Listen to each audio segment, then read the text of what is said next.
Hare Krishna devotees అందరికీ స్వాగతం అండి. చాలా రోజుల తర్వాత మళ్ళీ మనము చైతన్య చరితామృతం డిస్కస్ చేస్తున్నాము. ముందుగా ఒకసారి మహాప్రభుని గురు పరంపరని స్మరించుకొని క్లాస్ స్టార్ట్ చేసుకుందాము. ఓం అజ్ఞానతిమిరాంధస్య జ్ఞానాంజనశలాకయ చక్షురున్మిలితం येन తస్మై శ్రీగురవే నమః. నమా ఓం విష్ణుపాదాయ కృష్ణప్రేష్టాయ భూతలే శ్రీమతే భక్తివేదాంత స్వామినితి నామినే. నమస్తే సారస్వతే దేవే గౌరవాణి ప్రచారిణే నిర్విశేష శూన్యవాది పాశ్చాత్యదేశధారిణే.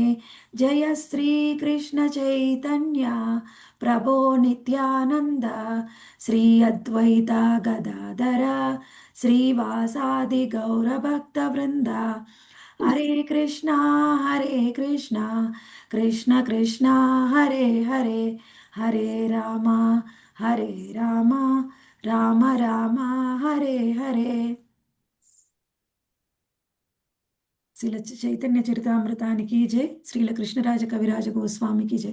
ఓం నమో మహావదన్యాయ కృష్ణ ప్రేమ ప్రదాయతే కృష్ణాయ కృష్ణ చైతన్య నామినే గౌరత్విషే నమః. మనము చైతన్య చరితామృతంలో ఇప్పుడు చతుశ్లోకి భాగవతాన్ని చర్చిస్తూ ఉన్నాము. స్వయంగా భగవంతుడు బ్రహ్మదేవుడికి ఇచ్చినటువంటి జ్ఞానాన్ని గురించి మనము చర్చిస్తున్నాం. బ్రహ్మదేవుడు ఏ విధంగా బ్రహ్మదేవుడికి స్వయంగా భగవంతుడు జ్ఞానాన్ని ఇచ్చారు. ఆ జ్ఞానం ఆయన ఎప్పుడైతే తపస్సుని ఆచరించి భగవంతుడి యొక్క ఎప్పుడైతే ఆయన మాట ఒకటి పలికారో తప అని, ఎప్పుడైతే ఆ మాటని విని బ్రహ్మదేవుడు ఆయన భగవంతుడి యొక్క నాభికమలం నుంచి ఆవిర్భవించిన తర్వాత ఆయనకి ఏమి చేయాలో తెలియదు. తపస్సు అనే మాట విన్న తర్వాత ఆయన ఎన్నో సంవత్సరాలు 100 దేవతా సంవత్సరాలు తపస్సు చేసిన తర్వాత భగవంతుడి యొక్క కృప వలన ఆయన వైకుంఠ ధామానికి వెళ్ళి ఆయన్ని దర్శనం చేసుకునే అవకాశం లభిస్తుంది. అప్పుడు ఆయన్ని స్తుతించిన తర్వాత బ్రహ్మదేవుడు కొన్ని ప్రశ్నలు అడుగుతారు. ఆ ప్రశ్నలకి సమాధానంగా స్వయంగా భగవంతుడు చతుశ్లోకి భాగవతాన్ని చర్చిస్తున్నాం అన్నమాట. అయితే ఆయన అడిగిన ప్రశ్నల్లో రెండవ ప్రశ్న ఏమిటి అంటే యోగమాయ మరియు మహామాయ గురించి వివరించండి. దానికి మనము చతుశ్లోకి భాగవతంలోని రెండవ శ్లోకాన్ని మనము చర్చిస్తూ ఉన్నాం. ఆ రెండవ శ్లోకాన్ని ఒకసారి చూసి ఆ తర్వాత మనము ఈరోజు క్లాస్లోకి వెళ్దాం. ऋतेर्दं यत् प्रतीयेत न प्रतीयेत चात्मनि तद्विद्या आत्मनो मायां यथा भासो यथा तमः. ऋतेर्दं यत् प्रतीयेत न प्रतीयेत चात्मनि तद्विद्या आत्मनो मायं यथा भासो यथा तमः. మొత్తం చతుశ్లోకి కూడా భాగవతంలో కూడా ఈ 4 శ్లోకాల్లో కూడా ఈ రెండవ శ్లోకం చాలా ఇంపార్టెంట్, చాలా టఫ్ మనకు అర్థం చేసుకోవడం కూడా. అయితే ఇప్పుడు ఈ శ్లోకాన్ని 2 విధాలుగా మనము అర్థం చేసుకోవచ్చు. ఎలా భగవంతుడి యొక్క శక్తి యోగమాయ మరియు మహామాయ గురించి ప్రశ్నించారు బ్రహ్మదేవుడు. అయితే ఇన్ని రోజులు కూడా మనము భగవంతుడి యొక్క మహామాయ గురించి చర్చించుకున్నాం. ఆయన యొక్క మహామాయలో విద్య మరియు అవిద్య గురించి మనము చాలా డీటెయిల్డ్గా 3-4 క్లాసుల్లో చర్చించుకున్నాం. అయితే ఈరోజు మనం యోగమాయ గురించి చర్చిద్దాం. చర్చించడానికి ముందుగా అసలు యోగమాయ అంటే ఏమిటి, యోగమాయ యొక్క ప్రభావం ఎవరి మీద ఉంటుంది, యోగమాయ అసలు ఎవరు, ఎక్కడి నుంచి వచ్చింది, మహామాయ ఎవరు, ఈ రెండింటి మధ్యలో ఏమైనా సంబంధం ఉందా అంతా కూడా ఈరోజు డీటెయిల్డ్గా తెలుసుకుందాం. అంటే తెలుసుకునే ముందుగా మనకు యోగమాయ గురించి తెలుసుకోవడానికంటే ముందుగా యోగమాయ ఎవరి మీద ప్రభావం చూపిస్తూ ఉంది అంటే శుద్ధ భక్తుల మీద ప్రభావం చూపిస్తుంది. అందుకని అసలు శుద్ధ భక్తి అంటే ఏమిటి ఒకసారి డీటెయిల్డ్గా ఒక 10 నిమిషాలు చర్చించుకున్న తర్వాత మనము ఈ శ్లోకంలో మనం యోగమాయని ఎలా అర్థం చేసుకోవచ్చో తెలుసుకుందాం. ఎందుకంటే మనకి భక్తి గురించి తెలుసుకోకుండా యోగమాయ గురించి తెలుసుకోవడానికి ప్రయత్నం చేసినా అది మనకి ఏం అర్థం కాదు. యోగమాయ అంటేనే భక్తుల మీదనే ప్రభావం చూపిస్తుంది. అందుకని శుద్ధ భక్తి అంటే ఏమిటి అనేది చూద్దాం. మనము మహామాయ గురించి చర్చించుకున్నప్పుడు అందులో తెలుసుకున్నాం ఎలా అయితే జ్ఞానుల మీద ఎవరైతే జ్ఞానయోగులు ఉంటారో వాళ్ళు ఎన్నో రోజులు సాధన చేసినప్పటికీ కూడా వాళ్ళ యొక్క భక్తి అనేది స్వల్పము. వాళ్ళది సగుణ భక్తి, నిర్గుణ భక్తి కాదు. వాళ్ళ సత్వస్థితిలో ఉంటుంది ఆ భక్తి. స్వల్ప పరిమాణంలో ఉంటుంది. స్వల్ప పరిమాణంలో ఉంటుంది కాబట్టి భక్తి భగవంతుడి యొక్క నిరాకార రూపాన్ని, ఆ బ్రహ్మ భావాన్ని మాత్రమే వాళ్ళు పొందుతారు. ఆ నిరాకార రూపాన్ని మాత్రమే వాళ్ళు దర్శించుకుంటారు. ఎందుకంటే మనము ఏదైనా ఒక లైటింగ్ చాలా ఎక్కువ ఉందనుకోండి, మనకి ఆ లైటింగ్ ఎక్కడి నుంచి వస్తుంది, అది ఏంటి అనేది తెలుసుకోవడాలి అంటే మనకున్నటువంటి కళ్ళకున్న శక్తి సరిపోదు. అందుకని ఎక్కువగా వెలుగు ఎక్కడైనా ఉంటే మనం ఏం చేస్తాం? చూడలేక కళ్ళు మూసుకుంటాం. ఎందుకంటే మనకి కనిపించదు కాబట్టి. మరి భగవంతుడి నుంచే ఆయన యొక్క తేజస్సు వస్తుంది. మరి అటువంటి భగవంతుడినే చూడాలి అంటే మనకి ఎంత యోగ్యత ఉండాలి? మన కళ్ళకి ఎంత యోగ్యత ఉండాలి? స్వల్ప భక్తితోని ఆ యోగ్యత అనేది రాదు. తీవ్రమైన భక్తితోనే ఆ యోగ్యత వస్తుంది. ఎవరైతే జ్ఞానయోగులు, అష్టాంగ యోగులు వాళ్ళ యొక్క సాధనలో భాగంగా వాళ్ళు పరిపూర్ణ స్థితిని పొందినప్పటికీ కూడా వాళ్ళ భక్తి స్వల్ప పరిమాణంలోనే ఉంటుంది కాబట్టి వాళ్ళు నిరాకార బ్రహ్మాన్ని మాత్రమే దర్శనం చేసుకుంటారు. అంటే బ్రహ్మభావాన్నే పొందుతారు. భగవంతుడి యొక్క సాకార రూపం యొక్క దర్శనం వాళ్ళకి లభించదు. అయితే మరి ఎవరికి లభిస్తుందండి భగవంతుడి యొక్క సాకార రూపం? అది ఈరోజు మనము తెలుసుకున్న తరువాత యోగమాయ గురించి మనం తెలుసుకుందాం. ఇక్కడైతే చాలా ముఖ్యం ఏమిటి?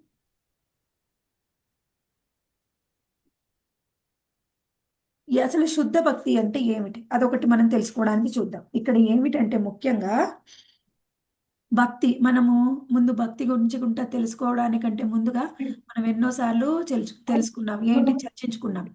హరే కృష్ణ డివోటీస్ అందరూ కూడా మ్యూట్లో ఉండండి దయచేసి. అందరూ కూడా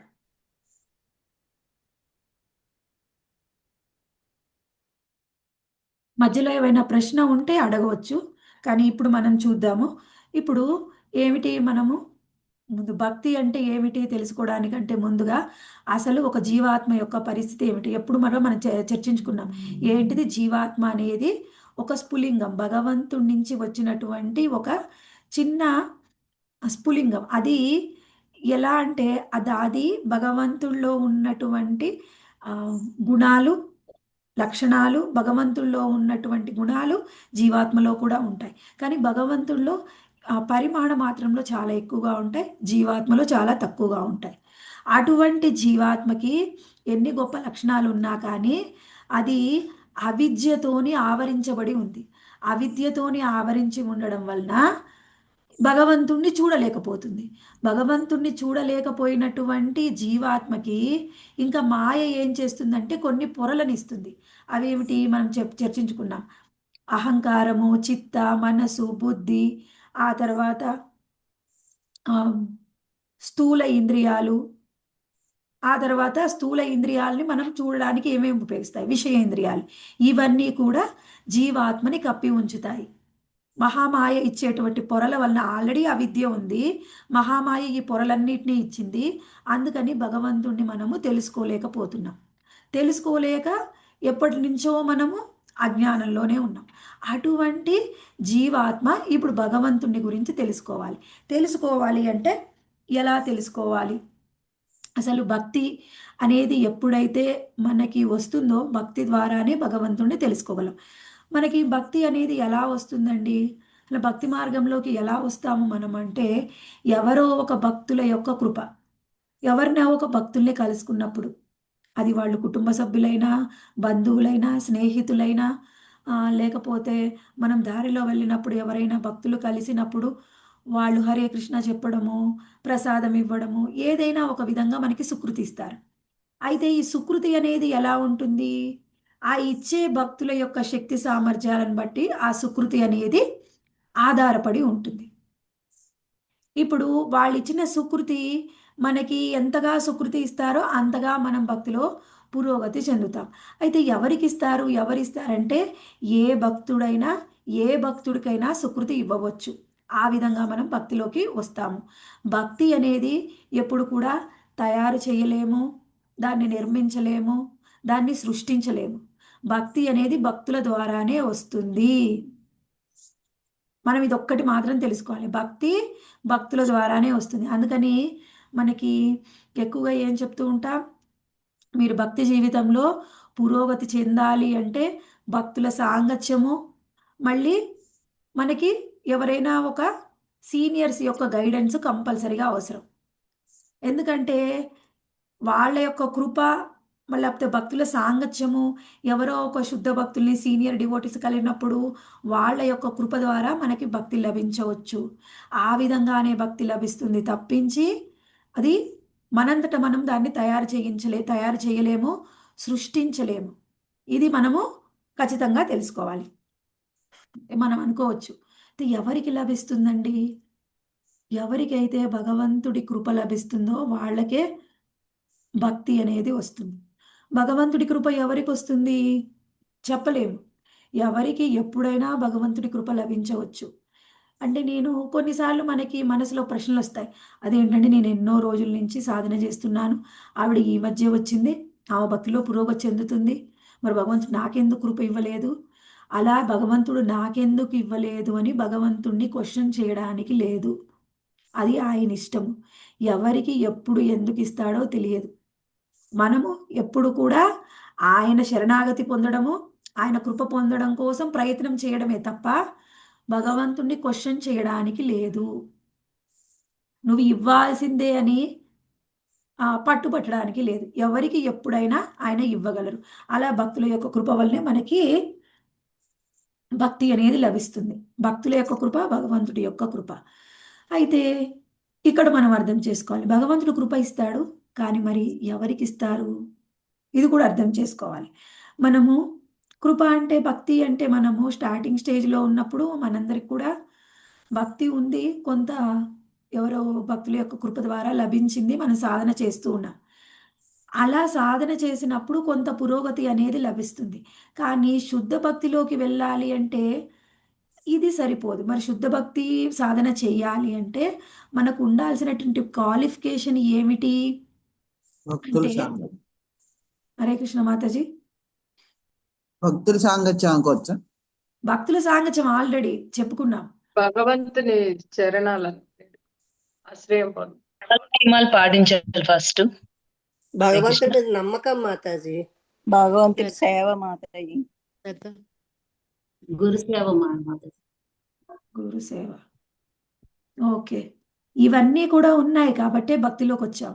కానీ భక్తిలోకి వచ్చిన తర్వాత వాళ్ళందరి కృప కూడా ఉంటుంది. మన ప్రయత్నం కూడా ఉండాలి. భగవంతుడి కృప ఎప్పుడు లభిస్తుంది? మన ప్రయత్నంతోనే లభిస్తుంది. ఏమిటా ప్రయత్నము? ఇది చాలా ఇంపార్టెంట్. ఇది శ్రద్ధగా వినండి. జ్ఞాన కర్మాది అనావృతమైన భక్తి మనం చేసినప్పుడే మనము శుద్ధ భక్తిని ఆచరించగలం. అసలు జ్ఞాన కర్మ అనావృతమైన భక్తిని చేయాలి. ఎప్పటి వరకైతే మనము ఆ విధంగా ఆవృతం కానటువంటి భక్తిని ఆచరిస్తామో అప్పుడే భక్తిలో పురోగతి అనేది వస్తుంది.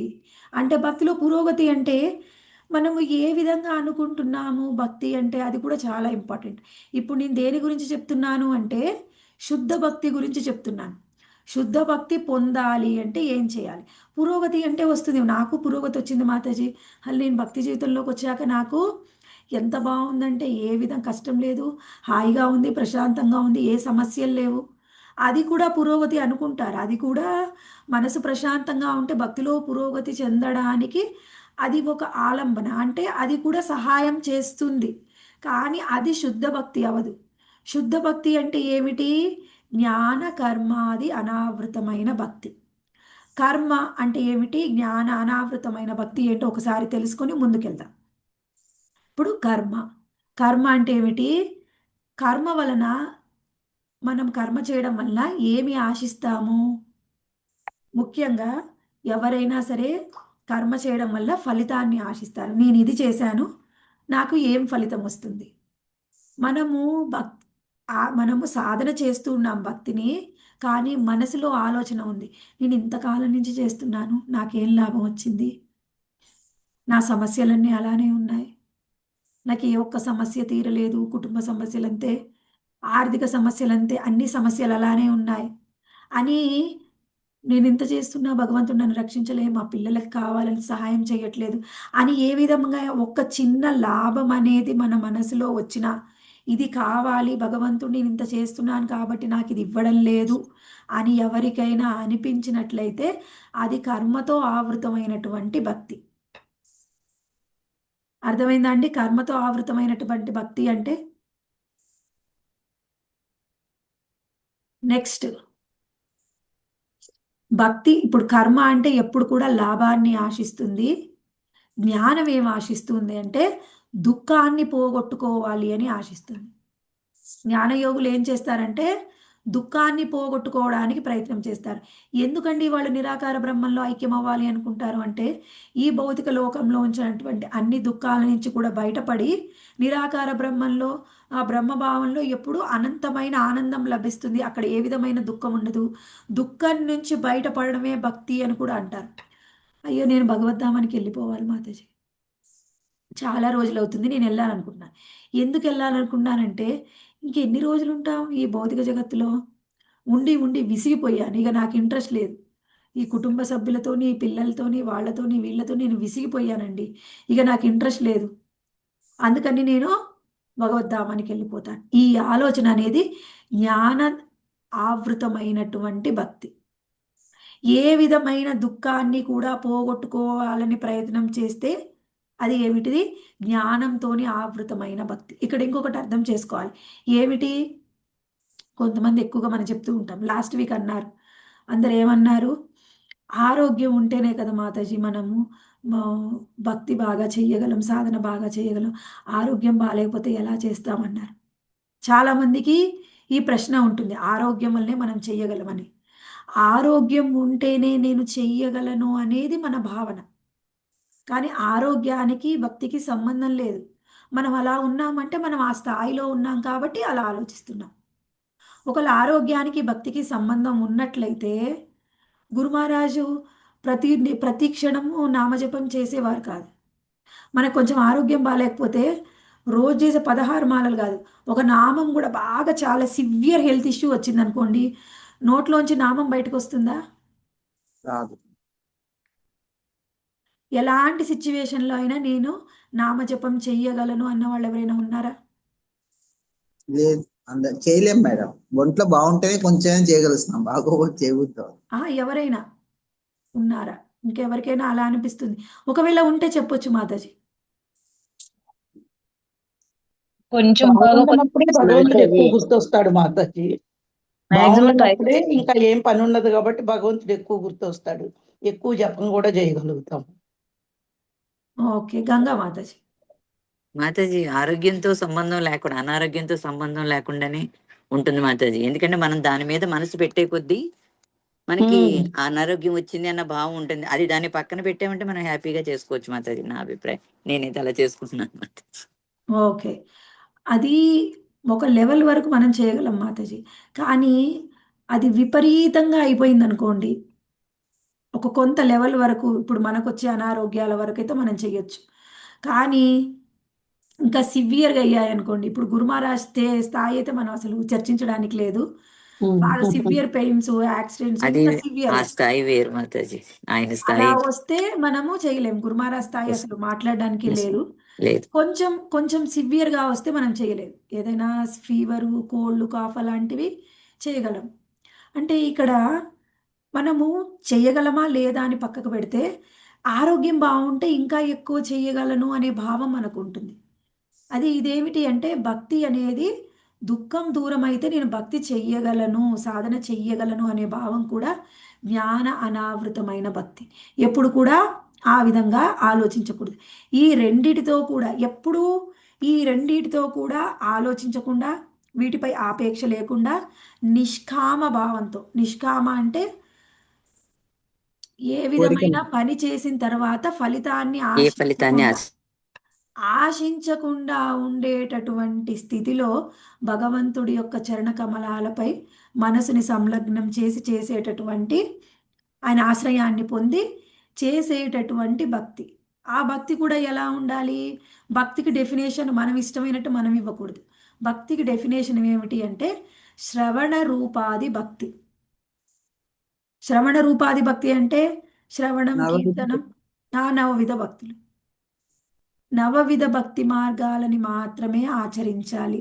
నవవిధ భక్తి మార్గాలు కాకుండా ఇంకేదైనా కొత్తగా మనం చేసినట్లయితే అది భక్తి అనిపించుకోదు. ఇది మనం తెలుసుకోవాలి. ఎప్పుడు కూడా ఎక్కువగా చాలామంది తెలుగు వాళ్ళకైతే ఇంకా ఎక్కువ భక్తి అని చెప్పి కొత్త కొత్తవి కనిపెట్టి వాళ్ళకి ఇష్టమైనవి చేసి అది భక్తి అని పేరు పెడతారు. వాళ్ళు తెలుసుకోవాలి. రూప గోస్వామి చెప్పారు వాళ్ళకి. ఏం చెప్పారు అంటే శ్రవణ రూపాది భక్తి కాకుండా వేరేది భక్తి కాదు. మనకి భక్తి రసామృత సింధులో మనము పదే పదే ఇది వింటూ ఉంటాం. ఆ తర్వాత ఈ భావం నుంచి మనం వీటి నుంచి బయటపడిన తర్వాత అహం అనే భావన ఉండకూడదు. నేను చేస్తున్నాను అనే భావన మనకి ఉండకూడదు. ఎవరికైతే నేను చేస్తున్నాను అనే భావం ఉంటుందో అది శుద్ధ భక్తి అవ్వదు. భగవంతుడి యొక్క కృప వల్లనే మనం ఏదైనా చేస్తున్నాం. ఇంకొకటి అహం అంటే మనం ఒక ఉపాధిని మనం ఏర్పరచుకుంటాం. నేను అంటే నాకేం లేదు మాతాజీ, నేను అంటే నేను అంటే మన డెఫినేషన్ వేరు. నేను ఒక్కడాన్ని నేను అనుకుంటాం.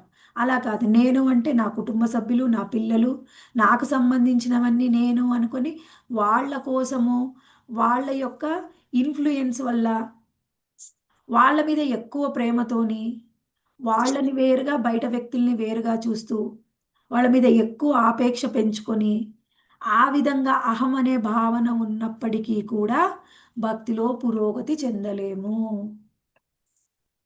రెండు విధాలుగా ఉంటుంది. నా పిల్లలు అని ప్రేమతోని ఎక్కువగా అహం అనే భావన ఉంటుంది.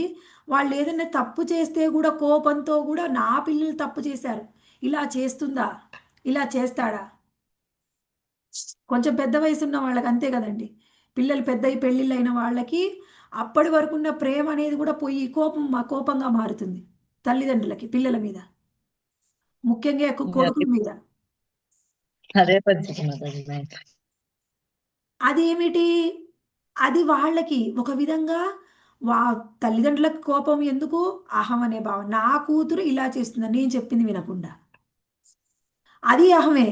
ఇంకొకటి, నా తల్లిదండ్రులు నన్ను అంటున్నారు ఎందుకు, ఇది కూడా అహమే.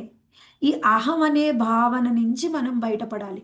బయట వాళ్ళైనా ఇంటి వాళ్ళైనా వాళ్ళు చేసే పనులని, విషయాలని ఒకే విధంగా చూడడం అనేది మనం నేర్చుకోవాలి.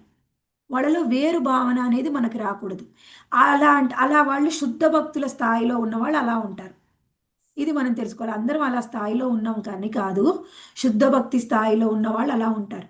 వేరుగా వ్యత్యాసం చూడరు బయటి వాళ్ళకి, ఇంట్లో వాళ్ళకి. అంటే వ్యత్యాసం చూడొద్దు కదా అని చెప్పి ఇంట్లో వాళ్ళని పట్టించుకోకుండా బయట వాళ్ళకి వెళ్ళి సేవ చేయమని అది కాదు. అక్కడ బయట ఏం చేస్తున్నాను, మనసులో భావన ఎలా ఉంది, నేను చేస్తున్నాను కానీ నా బాధ్యతగా నేను చేస్తున్నాను. వాళ్ళ మీద నాకు ఏ విధమైన అటాచ్మెంటు స్పెషల్గా లేదు. కానీ మరి వాళ్ళకే ఎందుకు చేస్తున్నావు, అందరికీ చేయొచ్చు కదా మరి అటాచ్మెంట్ లేకపోతే. కాకపోతే భగవంతుడు వాళ్ళని నాకు బాధ్యతగా ఇచ్చాడు కాబట్టి నేను వాళ్ళకి చేస్తున్నాను. ఈ భావన ఉండాలి. భగవంతుడు వాళ్ళని నాకు బాధ్యతగా ఇచ్చాడు. ఈ భావన చాలా చాలా ఇంపార్టెంట్. ఇదే మనము ఈ స్థితిలోకి రాలేకనే చాలా కష్టపడుతూ ఉంటాం. ఇంకా మనం ఈ విధమైన భావనలో ఉన్న వాళ్ళు మాత్రమే భక్తిలో పురోగతి చెందగలరు. ఇంకొకటి ఏం చెప్పుకున్నామంటే, భక్తి అనేది ఈ స్థితిలో ఉన్న వాళ్ళకి మాత్రమే భక్తుడి యొక్క కృప, లేకపోతే భగవంతుడి యొక్క కృప వలన శుద్ధ భక్తి అనేది వస్తుంది. అయితే ఈ శుద్ధ భక్తి భగవంతుడు కానీ భక్తుడు కానీ ఎవరికి ఇవ్వగలరండి అంటే ఎవరికైనా ఇవ్వగలరు. మనం అనుకోవచ్చు నేను చాలా ఎలిజిబుల్ అండి అందుకని భగవంతుడు కృప నాకు ఇస్తాడు, అలా అనుకోవడానికి లేదు. మనము శ్రీల ప్రభుపాదుల వారు పాశ్చాత్య దేశాల్లో ఉన్నప్పుడు హిప్పీలకు కూడా కృపనిచ్చారు. అలా చూస్తే హిప్పీల్లో ఉన్నటువంటి అదేమిటి చెడు అలవాట్లు మనకి లేవు. అయినా కానీ మనకేమి శ్రీల ప్రభుపాదుల వారి నుంచి ఆ కృప రాలేదు. ప్రభుపాదుల వారు వాళ్ళకే కృపనిచ్చారు. అంటే అప్పుడు ప్రభుపాదుల వారు డైరెక్ట్గా ఉన్నారు కాబట్టి వాళ్ళకి ఇచ్చారు మాతాజీ, డైరెక్ట్గా మన దగ్గర లేరు కాబట్టి మనకి కృప రావట్లేదు అని అనుకోకండి. ప్రభుపాదుల వారి యొక్క కృప అనేది వాళ్ళ ఆయన రచించినటువంటి శ్రీమద్ భగవద్గీత భాగవతం యొక్క భాష్యం రూపంలో కృప ఆల్రెడీ ఉంది. చాలా మంది మనందరికీ భావన ఏంటిది, ప్రభుపాదుల వారు లేరు, ప్రభుపాదుల వారిని ఒక్కసారి చూస్తే బాగుండు. కానీ గురు మహారాజ్కి ఎప్పుడు కూడా ప్రభుపాదుల వారు లేరు అనే భావనే ఉండదు. ప్రభుపాదుల వారు ఉన్నారు అనే భావనే ఉంటుంది. ఎందుకంటే ఆయన్ని లేరు అని ఆయన ఫీలే అవ్వట్లేదు. అన్ని ఎటు చూసినా ప్రభుపాదుల వారే కనిపిస్తున్నారు. ఆయన పుస్తకాల్లో చూసినా, ఆయన ఇన్స్ట్రక్షన్స్లో చూసినా, ఆయన ఇచ్చిన సేవలో కూడా ప్రతి క్షణం ప్రభుపాదుల వారు కనిపిస్తున్నారు. మనకు ఆ కళ్ళు లేవు కాబట్టి మనకి కనిపించట్లేదు. ఎవరికైతే ప్రభుపాదుల వారి పుస్తకాన్ని చాలా డీటెయిల్డ్గా భగవద్గీతని శ్రీమద్ భాగవతానికి శరణాగతి పొంది భక్తి శ్రద్ధలతో చదువుతారో, ప్రభుపాదుల వారు ఏం చెప్పాలనుకుంటున్నారో ఆ జ్ఞానం మొత్తం మనకు కూడా రివీల్ అవుతుంది. రివీల్ అవ్వాలి అంటే మనకు ఆ భావం ఉండాలి, ఆ భావంతో చదవాలి. ఎవరైతే చదువుతారో వాళ్ళకి ఆ జ్ఞానం అర్థమవుతుంది. ఆ విషయం మనం ఇక్కడ తెలుసుకోవాలి. ఇంకొకటి ఇందాక ఏం చెప్పుకున్నాం, భక్తి అంటే శ్రవణ కీర్తనాది భక్తి తప్ప వేరే ఏది కూడా భక్తి కాదు. అయితే ఈ శుద్ధ భక్తి యొక్క లక్ష్యం ఏమిటి, ఇది మాత్రం ముందు మనం తెలుసుకుందాం మాతాజీ. శుద్ధ భక్తి యొక్క లక్ష్యం ఏమిటి అంటే 24 గంటలు భగవంతుడి యొక్క నామాన్ని జపించడం. శ్రీల ప్రభుపాదుల వారు ఎప్పుడు కూడా 24 అవర్స్ ప్రభుపాదుల వారి నామాన్ని జపిస్తూనే ఉన్నారు. మనము ఆ స్థాయికి వెళ్ళడం, అది శుద్ధ భక్తి యొక్క లక్షణం. ఇక్కడ ఇంకొకటి లక్ష్యం, అది లక్షణం కాదు, లక్ష్యం. అది శుద్ధ భక్తులు అలా ఉంటారు. ఇది ఎలా లభిస్తుంది, భగవంతుణ్ణి ప్రసన్నం చేసుకుంటే వాళ్ళకి లభిస్తుంది. అయితే మరి మనం కూడా ప్రసన్నం చేసుకోవడం ప్రయత్నం చేస్తున్నాం కదండి, మరి మనకు వస్తుందా అంటే మనకి కూడా రావచ్చు భగవంతుడు ప్రసన్నం అయితే. కానీ మరి ఎలా ప్రసన్నం చేసుకోవాలి, ఆయన యొక్క కృపని భగవంతుడు స్వయంగా ఇవ్వడానికి సిద్ధంగా ఉన్నా తీసుకోవడానికి మనం సిద్ధంగా లేవు. కాబట్టి ఆయన గురు పరంపర ద్వారా మనకు ఆ భక్తిని ఇస్తాడు, ఆ కృపనిస్తాడు. ఎప్పుడైతే స్వీకరించడానికి సిద్ధంగా ఉన్నామో వాళ్ళకి లభిస్తుంది. ఎవరైతే స్వీకరించడానికి సిద్ధంగా లేరో వాళ్ళకి లభించదు. ఇది చాలా ముఖ్యం, ఇది తెలుసుకోవాలి. ఇంకొకటి, భక్తి అనేది దేని మీద కూడా ఆధారపడదు. భక్తి అనేది స్వతంత్రమైనది. ఎవరైతే శుద్ధ భక్తిని సాధన చేస్తూ ఉంటారో, మనకి శ్రీల రూప గోస్వామి వారు భక్తిరసామృత సింధులో చెప్పారు, వాళ్ళకి ఉన్నటువంటి అజ్ఞానానికి కారణమైన 5 అంశాలు కూడా వారిలో దూరం అవుతాయి. ఆల్రెడీ మనం చర్చించుకున్న అవిద్య, అస్మిత, రాగ, ద్వేష, అభినివేశ, అవన్నీ కూడా దూరమయ్యి వాళ్లకు శుభద అంటే శుభం కలుగుతుంది, భక్తిలో పురోగతి అనేది వస్తుంది. ఆ తర్వాత ఇంకేమిటి, మనం అవిద్యకున్న 5 అంశాలు కారణాలు కూడా దూరం అవుతాయి, వాళ్ళకి శుభం జరుగుతుంది. ఆ తరువాత ఇంకొకళ్ళు వాళ్ళు భక్తిలో పురోగతి చెందడానికి వాళ్ళ యొక్క పూర్వజన్మలో చేసిన పాపం కూడా అడ్డుపడుతుందన్నమాట. అది కూడా మనకి 5 రూపాల్లో ఉంటుంది. కూటం, బీజం, ప్రారబ్ధ, అప్రారబ్ధ, 4. ఈ 4 రూపాల్లో ఉన్నటువంటి ఈ పాపకర్మ బీజాలు కూడా ఎవరైతే భక్తిని సాధన చేస్తూ ఉన్నారో వాళ్ళలో దూరం అవుతాయి. సాధన చేసే వాళ్ళకి ఏమేమి వస్తాయి, అజ్ఞానానికి కారణమైన 5 అంశాలు దూరం అవుతాయి, వాళ్ళకి ఇంక అవి ఉండవు, వాళ్ళకి అన్ని శుభాలు కలుగుతాయి. ఆ తర్వాత పాపకర్మలకి కారణమైనటువంటి కూటం, బీజం, ప్రారబ్ధ, అప్రారబ్ధ కర్మలు దూరం అవుతాయి. ఆ తర్వాత ఇంకేమిటి, వాళ్ళకి దేవతల్లో ఉండేటువంటి సమస్త గుణాలన్నీ కూడా వాళ్ళలోకి వస్తాయి. దేవతల్లో ఉండే సమస్త గుణాలు, ఒక్క గుణం ఉన్నా కానీ, ఎవరిలో అయినా ఒక్క మంచి గుణం ఉన్నా అబ్బా వాళ్ళలో ఎంత మంచి గుణం ఉంది అని మనం చాలా గొప్పగా చూస్తాం. కానీ ఎవరైతే శుద్ధ భక్తులో వాళ్ళకి దేవతల్లో ఉండే సమస్త గుణాలు ఉంటాయి, కానీ అన్నీ బయటికి వాళ్ళు ప్రదర్శించరు. ఎప్పుడైనా ఏదైనా అవసరమైనప్పుడు అది బయటికి వస్తుంది తప్ప ఏది కూడా భక్తులు ప్రదర్శించరు. ఇది ఒకటి మనం తెలుసుకోవాలి. ఇంకొక ముఖ్యమైన విషయం ఏమిటి అంటే, ఎవరైతే ఈ గుణాలు పొందాలి, గొప్ప గొప్ప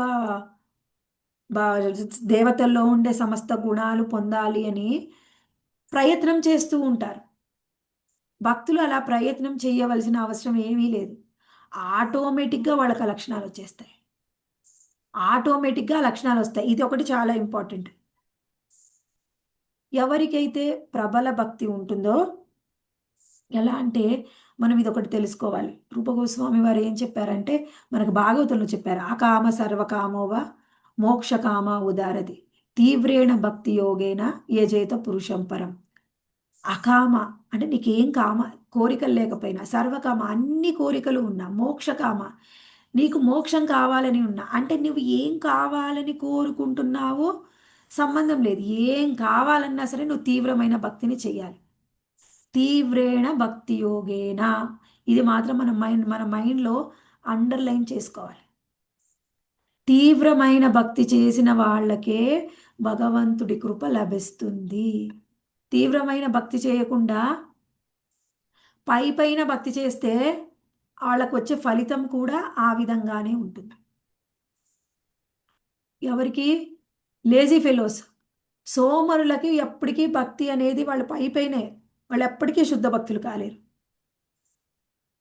శుద్ధ భక్తులు ఎప్పటికి కూడా సోమరిపోతులు శుద్ధ భక్తులు కాలేరు. భక్తులు ఎప్పుడు యాక్టివ్గా ఉండాలి. భక్తులు ఎలా ఉండాలి మాతాజీ?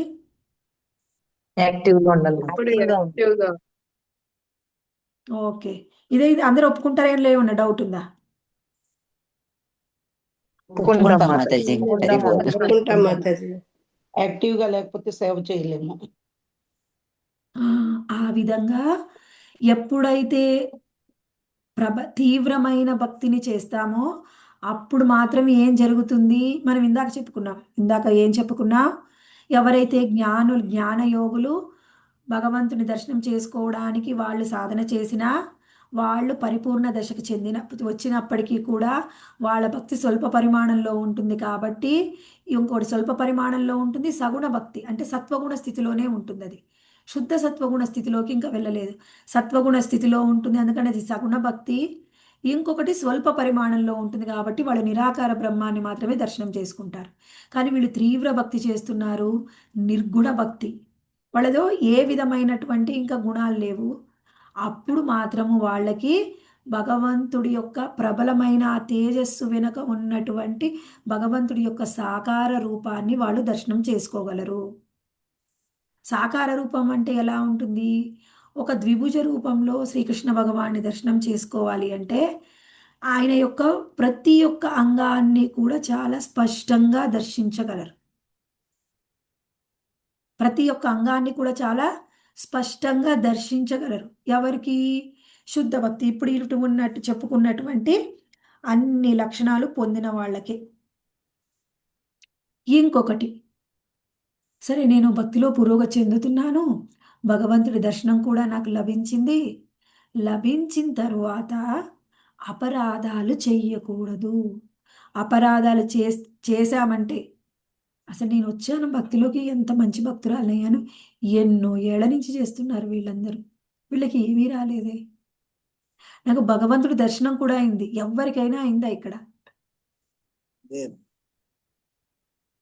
ఎవరికైనా ఏ విధమైన చిన్న మన మనసులోని ఆలోచనలో కూడా ఒక చిన్నటువంటి లోపం కనిపించినా వెంటనే ఆ వచ్చిన మొత్తము ఫీలింగ్స్ పురోగతి అన్నీ ఎలా అంటే, ఒక ఎడారిలో ఒక చెంబు నీళ్లు పోసారనుకోండి, ఏమవుతుంది? ఆవిరైపోతుంది మాతాజీ. ఆవిరైపోతుంది. ఒక డ్రమ్ము పోస్తే అవి కూడా ఆవిరైపోతాయి కొంచెం లేట్ కాకపోతే.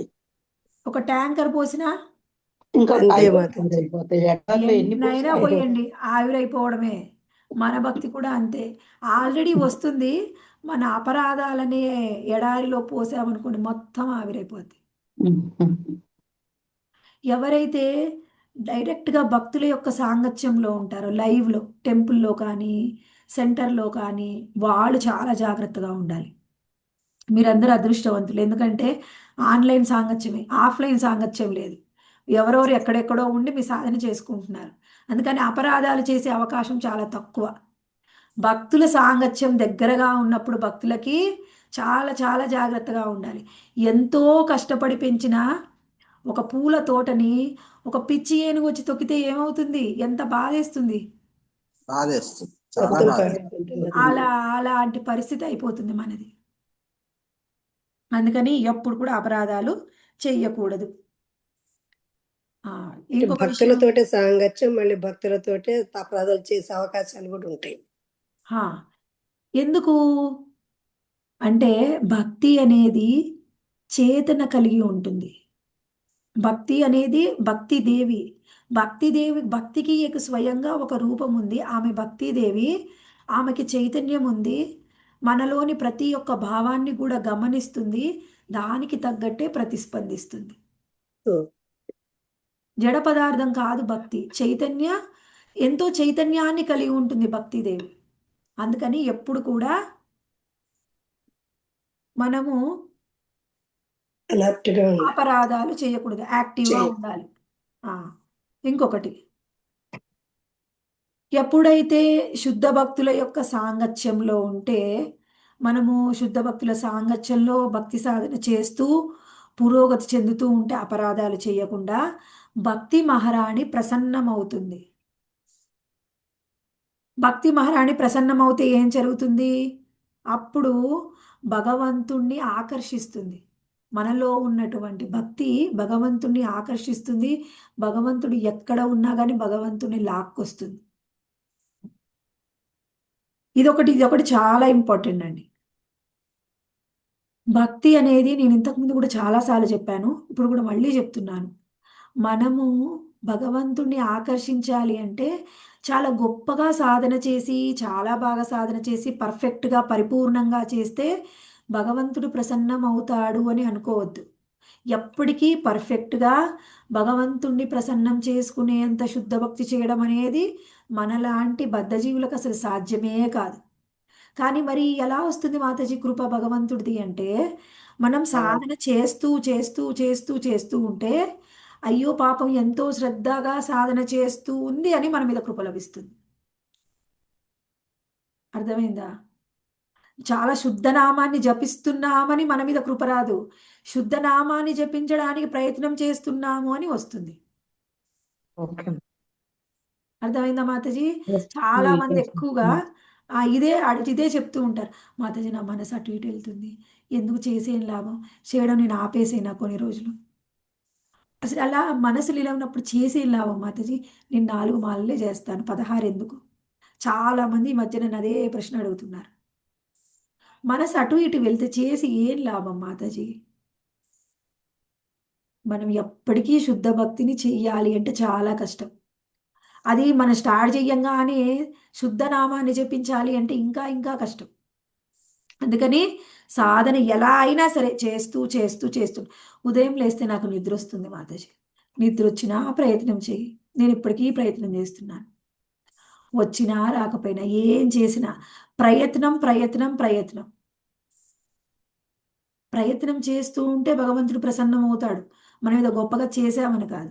ఇదొక్కటి. ఇక్కడ ఏం చెప్పుకున్నా, అలా ప్రయత్నం చేస్తుంటే భగవంతుడిని ఆకర్షిస్తుంది, లాక్కొస్తుంది. ఆ తర్వాత ఇంకొకటి, అప్పుడు వాళ్ళు భక్తిలో పురోగతి చెంది, భక్తిలో వివిధ దశలు ఉన్నాయి కదా, 9 విధమైన భక్తి మార్గాలు చెప్పుకున్నాం కదా, ఆ వివిధ దశల్లో వాళ్ళు మనం ఏమిటి ఫస్ట్ భక్తిలో ఏంటి స్టెప్స్ అంటే శ్రద్ధ, సాధుసంగ, భజన క్రియ. శ్రద్ధ, సాధుసంగ, భజన క్రియ. భజన క్రియలో అప్పుడు ఎప్పుడైతే గురువుని పొంది సాధన చేయడం ప్రారంభిస్తామో అప్పుడు అనర్థ నివృత్తి జరుగుతుంది. ఈ అనర్థ నివృత్తి అనేది చాలా చాలా లాంగ్ ప్రాసెస్. అందరము అనర్థ నివృత్తి స్థాయిలోనే ఉన్నాం, అయి పోగొట్టుకోవడానికే ప్రయత్నం చేస్తూ ఉన్నాం. ఆ తర్వాత నిష్ఠ, రుచి, ఆసక్తి, ఈ 3 స్థాయిలు దాటిన తర్వాత అప్పుడు వచ్చేదే భావ, ప్రేమ, సాంద్రానంద విషేదాత్మ. అంటే అది భక్తిలో మనలో ప్రేమ అనేది చిగురిస్తుంది. అప్పుడు భగవంతుడి మన భక్తి అనేది లాక్కొస్తుంది. ఎక్కడున్నా భగవంతుడు వస్తాడు, వశీకరణం అవుతాడు శుద్ధ భక్తులకి. ఇప్పుడు రాధారాణి లాంటి వాళ్ళు ఏమిటి, భగవంతుడిని 100% వాళ్ళు వశపరుచుకున్నారు. వాళ్ళు ఏం చెప్తే భగవంతుడు అలా చేస్తాడు. కేవలం ప్రసన్నమై రావడం, దర్శనం ఇవ్వడం అదే కాదు, వాళ్ళు ఏం చెప్తే భగవంతుడు అలా చేస్తాడు. అందుకనే ఏమిటి బృందావనంలో ఆ పాలమ్ముకునే గోపికలేమిటి, చేతిలో ఒక చిన్న వెన్న ముద్దను పట్టుకొని కృష్ణ నీకు ఈ వెన్న కావాలి అంటే నేను చెప్పినట్టు డాన్సే. కృష్ణుడికి వెన్న లేదా వాళ్ళ ఇంట్లో ఆయన డాన్స్ వేయడానికి? కానీ వాళ్ళు ఎలా చెప్తే అలా అమ్మాయి వేషం కూడా వేయించి కృష్ణుడితో డాన్స్ వేయించేవాళ్ళు. అయినా కానీ వాళ్ళు చెప్పినట్టు డాన్స్ వేసి ఆ తర్వాత ఒక వెన్న ముద్ద తీసుకొని వెళ్ళిపోయేవాడు తినేసి. అంటే అక్కడ వాళ్ళ వెన్న ముద్ద కాదు కృష్ణుడిని కట్టేసింది, వాళ్ళ భక్తి. అది అది చాలా ఇంపార్టెంట్. ఎంతగా కృష్ణుణ్ణి మనము మన మనసులో భావంతోనే కట్టి పడేస్తాము. అలా అని మాతాజీ నాకు కూడా చాలా భావం ఎక్కువైపోయింది, అనర్థ నివృత్తి నుంచి నేను డైరెక్ట్గా ప్రేమకి వెళ్ళిపోయాను అనకండి. అలా వెళ్ళిపోవడం అనేది సాధ్యం కాదు. భక్తి అనేది ఒక సైన్స్. భక్తి అనేది ఒక సైన్స్. నువ్వు స్టెప్ బై స్టెప్పే వెళ్ళాలి తప్ప నేను ఇక భజన క్రియ నుంచి ప్రేమ స్థాయిలోకి వెళ్ళిపోతానంటే సాధ్యం కాదు. ఎవరు అలా చేస్తారు? వాళ్ళకి వేరే పేరుంది. భక్తులు ఎవరు కూడా అలా చెయ్యరు. వాళ్ళు భావంతో, కొంతమంది ఉంటారు వాళ్ళని మాట్లాడితే, ఫోన్ మాట్లాడితే కథ, వాళ్ళు ఏమన్నా మాట్లాడితే నాకు భగవంతుడు దర్శనం అవుతున్నాడు ఇప్పుడు కూడా కనిపిస్తున్నారంటారు.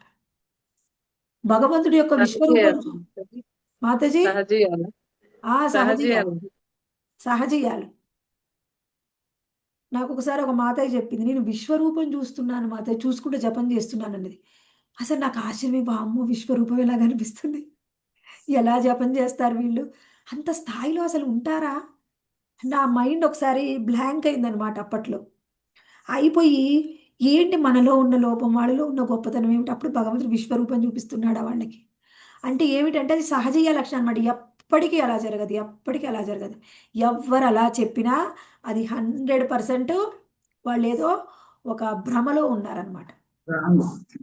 భ్రమలో ఉన్నారు, అంతకు మించి వేరే లేదు. ఇది ఒకటి మనం తెలుసుకోవాలి. అయితే సరే, మరి ప్రేమ స్థాయిలో ఉన్నప్పుడు అది మనకి ఎలా తెలుస్తుందండి? భగవంతుడి దర్శనం ఎలా అవుతారు? ఇది మనం చెప్పలేము. ఎవరైతే ఆ స్థితికి వస్తారో, ఎవరైతే ఆ అనుభవాన్ని పొందుతారో అది వాళ్ళకే అర్థమవుతుంది. అందరి భక్తులకి ఒకే విధంగా ఉండాలని లేదు. ఎవరికి ఏ విధంగా అయినా భగవంతుడు ప్రసన్నం అవ్వచ్చు.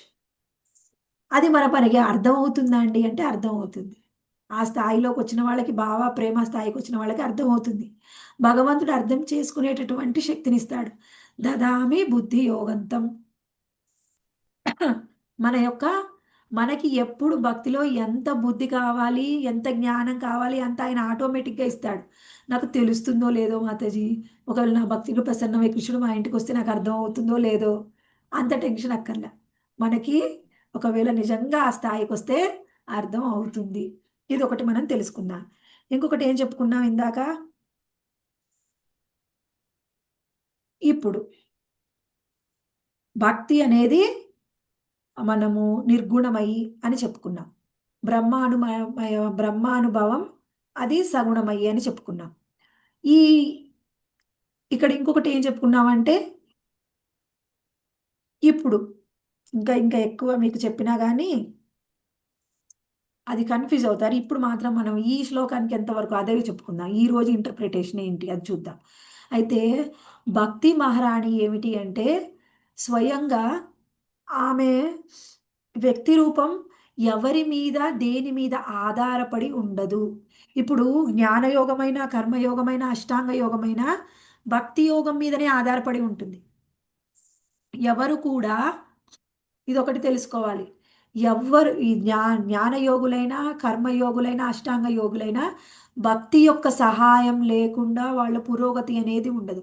భక్తి ఉంటేనే వాళ్ళకి పరిపూర్ణత లభిస్తుంది. అసలు భక్తి లేకుండా ఏమీ జరగదు. భక్తి అంటే ఏమిటి? భక్తి అంటే ఏమిటి మాత ఇందాక చెప్పాను. కృష్ణుడిపైన ప్రేమ. ఏం చేస్తే భక్తి అంటారు? నవవిధ శ్రవణ కీర్తన. శ్రవణ రూపాది భక్తి, ఇది చేస్తేనే భక్తి. ఎవరైనా కానీ మేము చాలా గొప్ప భక్తులం అనుకొని ఇది కాకుండా వేరే ఏదేదో చేస్తే అది భక్తి అనరు. ఇది తెలుసుకోవాలి. అంటే ఇప్పుడు జ్ఞానయోగులైనా, కర్మయోగులైనా, అష్టాంగ యోగులైనా నవవిధమైన భక్తి మార్గాల్లో ఏదో ఒకటి కూడా ఆచరిస్తూ భక్తిని సహాయంగా తీసుకునే వాళ్ళు ముందుకొని వెళ్ళగలరు. కానీ భక్తికి ఏ సహాయం అవసరం లేదు. అది ఒంటరిగానే ఎంతో శక్తి కలది. భక్తి ఎప్పుడు కూడా ఒంటరిగానే ఉంటుంది. అది భక్తి మహారాణి. తులసి మహారాణి, భక్తి మహారాణి. ఒంటరిగా ఉన్న వాళ్ళు ఎంతో శక్తివంతం. ఎవరి సహాయం వాళ్ళకి అవసరం లేదు. ఇది ఒకటి మనం తెలుసుకోవాలి. ఇదే జ్ఞానాన్ని స్వయంగా భగవంతుడు బ్రహ్మదేవుడికి ఇచ్చాడు. ఈ జ్ఞానాన్ని భగవంతుడు బ్రహ్మదేవుడికి ఇచ్చిన ఈ జ్ఞానమే. ఈ జ్ఞానం అనేది ఎవరికీ కూడా అర్థం కాదు. ఇదే పరమ గుహ్య జ్ఞానం. ఏమిటి జ్ఞానం? పరమ గుహ్య జ్ఞానం. పరమ గుహ్య జ్ఞానం అందరికీ అర్థం కాదు. మరి ఎవరికి అర్థమవుతుందండి అంటే కేవలము శుద్ధ భక్తుల యొక్క ముఖత గురు పరంపరలో విన్న వాళ్ళకు మాత్రమే అర్థమవుతుంది. భగవంతుడు చెప్పినటువంటి ఈ 4 శ్లోకాలనే బ్రహ్మదేవుడు విని తర్వాత మనకి పరంపరలో అది 12 స్కందాలుగా ఇవ్వబడింది. అని భగవంతుడు చెప్పింది ఈ 4 శ్లోకాలు మాత్రమే. ఇప్పుడు మనము భక్తి, శుద్ధ భక్తి అంటే ఏమిటో తెలుసుకున్నాం. శుద్ధ భక్తి అనేది నిర్గుణమయము, దేని మీద ఆధారపడదు, తీవ్రమైన భక్తిని చెయ్యాలి అని తెలుసుకున్నాము. ఆ తరువాత భక్తి అనేది భక్తుల ద్వారానే వస్తుంది. అది ఎక్కడ కూడా తయారు చేయబడదు. ఇవన్నీ చాలా ఇంపార్టెంట్, డిస్కస్ చేసాము. అయితే ఇప్పుడు మనం ఇప్పుడు చర్చించేటటువంటి 2వ శ్లోకానికి, చతుశ్లోకి భాగవతంలో 2వ శ్లోకానికి మనము ఆల్రెడీ ఒక మీనింగ్ని చూసాం. ఎలా చూసాము అంటే మహామాయ యొక్క మహామాయ. ఇప్పుడు ఆ ప్రశ్న ఏమిటి? బ్రహ్మదేవుడు అడిగిన ప్రశ్న భగవంతుడి యొక్క శక్తి అయిన యోగమాయ మరియు మహామాయ గురించి వివరించండి. ఆల్రెడీ ఈ శ్లోకం ద్వారా మహామాయ గురించి చర్చిద్దాం. మహామాయలో 2 రకాలు ఉన్నాయి, విద్య మరియు అవిద్య. అవి 2 తెలుసుకున్నాం. ఇప్పుడు ఈరోజు యోగమాయ గురించి చర్చిద్దాం. అయితే యోగమాయ గురించి చర్చించడానికి ముందుగా ఒకసారి ఒక చిన్న శ్లోక మీనింగ్ నేను షేర్ చేస్తాను.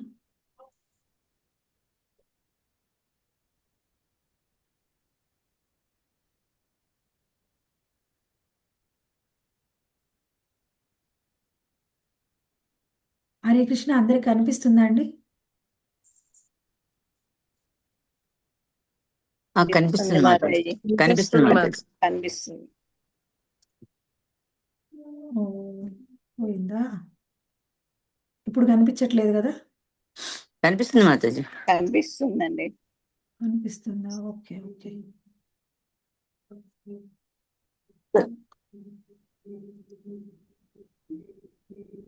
హాఫ్ పేజ్ కనిపిస్తుంది మాతాజీ. హాఫ్ పేజ్, నేను ఫుల్ పేజ్ ఇస్తాను.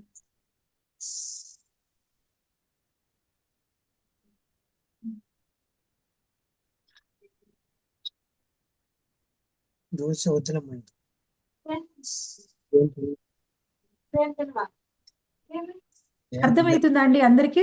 హరే కృష్ణ. అర్థమవుతుంది మాతాజీ. అర్థమవుతుంది మాతాజీ. ఓకే ఓకే, చూడండి.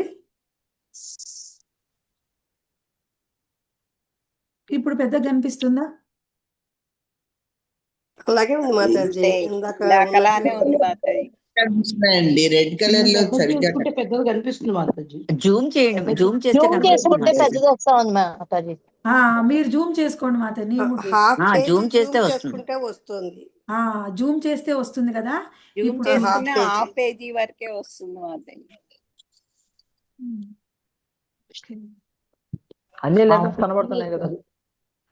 హాఫ్ పేజీ వరకే కనిపిస్తుంది. హాఫ్ పేజీ చేశారా దీపం మాతాజీ? అంధకారం వరకు హాఫ్ పేజీ కనిపిస్తుంది ఉంది కాబట్టి హాఫ్ పేజీ మాతాజీ. అది. యథాభాసో యథా తమః అంతవరకు. శ్లోకం వరకే కనపడుతుంది మాతాజీ. శ్లోకం వరకే, చుట్టూ రాసినే కనిపించట్లేదా? కనిపిస్తున్నాయి. కనిపిస్తున్నాయి. అవి కనిపిస్తున్నాయి మాతాజీ. ఇవి ఒక్కటే మాతాజీ అన్ని నేను కనబడతా ఉంది చేశాను. మాతాజీ. అదే కనిపిస్తుంది. అన్ని కనిపిస్తున్నాయి.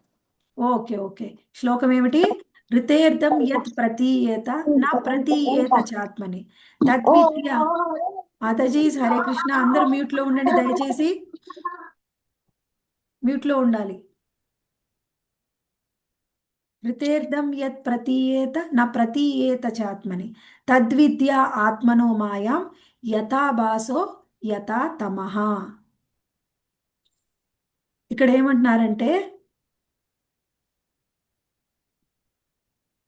తద్, ఇక్కడ చూడండి మాత, వర్డ్ బై వర్డ్ మీనింగ్ మనము మీనింగ్స్ చూద్దాం. తర్వాత మీనింగ్స్ని కలిపి అసలు ఈ శ్లోక మీనింగ్ని ఎలా అర్థం చేసుకోవాలో చూద్దాం. ఇక్కడ తత్ అంటే ఏదైతే ఆత్మని, భగవంతుని యొక్క రితే అంటే జ్ఞాతే. ఏమిటది? సాక్షాత్కారం జరిగిన తర్వాత. ఏం సాక్షాత్కారం? భగవంతుని యొక్క సాక్షాత్కారం జరిగిన తర్వాత అర్థం అంటే భౌతిక ఆధ్యాత్మిక వస్తువు. భౌతిక లేదా ఆధ్యాత్మిక వస్తువు. ఆ తర్వాత ఏం చెప్తున్నారు? యత్ అంటే ప్రత్యేకమైన ప్రయోజనం కోసం, ప్రతీయత అంటే చూపిస్తుంది, నా ప్రతీయత అంటే చూపించదు. ఏమిటది అంటే ఆత్మనోమాయం, భగవంతుని యొక్క శక్తి. ఏమిటది? భగవంతుని యొక్క శక్తి విద్య. అంటే భగవంతుని యొక్క శక్తిని, విద్య అంటే తెలిసి ఉండాలి. భగవంతుని యొక్క శక్తి తెలిసి ఉంటే అప్పుడు మనకి ఏం చెప్తున్నారు ఇక్కడ? భగవంతుని ఏమిటి? ఏదైతే భగవంతుని యొక్క సాక్షాత్కారం జరిగిన తరువాత అర్థం భౌతిక లేదా ఆధ్యాత్మిక వస్తువు ప్రత్యేకమైన ప్రయోజనం కోసం కొన్నిసార్లు కనిపిస్తుంది, కొన్నిసార్లు కనిపించదు. అది ఏమిటి? భగవంతుని యొక్క శక్తి అని తెలిసి ఉండాలి. అది ఎలా కనిపిస్తుంది అంటే యథాభాసో యథాతమః. దీపం ఉన్నప్పుడు కొన్నిసార్లు మనకి కొన్ని వస్తువులు కనిపిస్తాయి, అంధకారంలో ఉన్నప్పుడు కనిపించవు. దీపము ఎలా మనకి కొన్నిసార్లు మనకి చూపిస్తుంది, అంధకారం ఏ విధంగా కొన్నిసార్లు మనకి కనిపించకుండా చేస్తుందో, భగవంతుణ్ణి ఒకసారి దర్శించుకున్న తర్వాత కూడా, సాక్షాత్కారం జరిగిన తర్వాత కూడా ప్రత్యేకమైన ప్రయోజనం కోసం ఆ భగవంతుణ్ణి ప్రత్యేకమైన ప్రయోజనం కోసం భౌతిక లేదా ఆధ్యాత్మికమైన వస్తువు అంటే ప్రాకృత మరియు అప్రాకృత వస్తువు కొన్నిసార్లు మనకి కనిపిస్తుంది, కొన్నిసార్లు కనిపించదు. నేను మళ్ళీ డీటెయిల్గా చెప్తాను, ఏమి టెన్షన్ పడకండి. ఇక్కడ చాలా ఇంపార్టెంట్. ఇక్కడ ఇది చూడండి.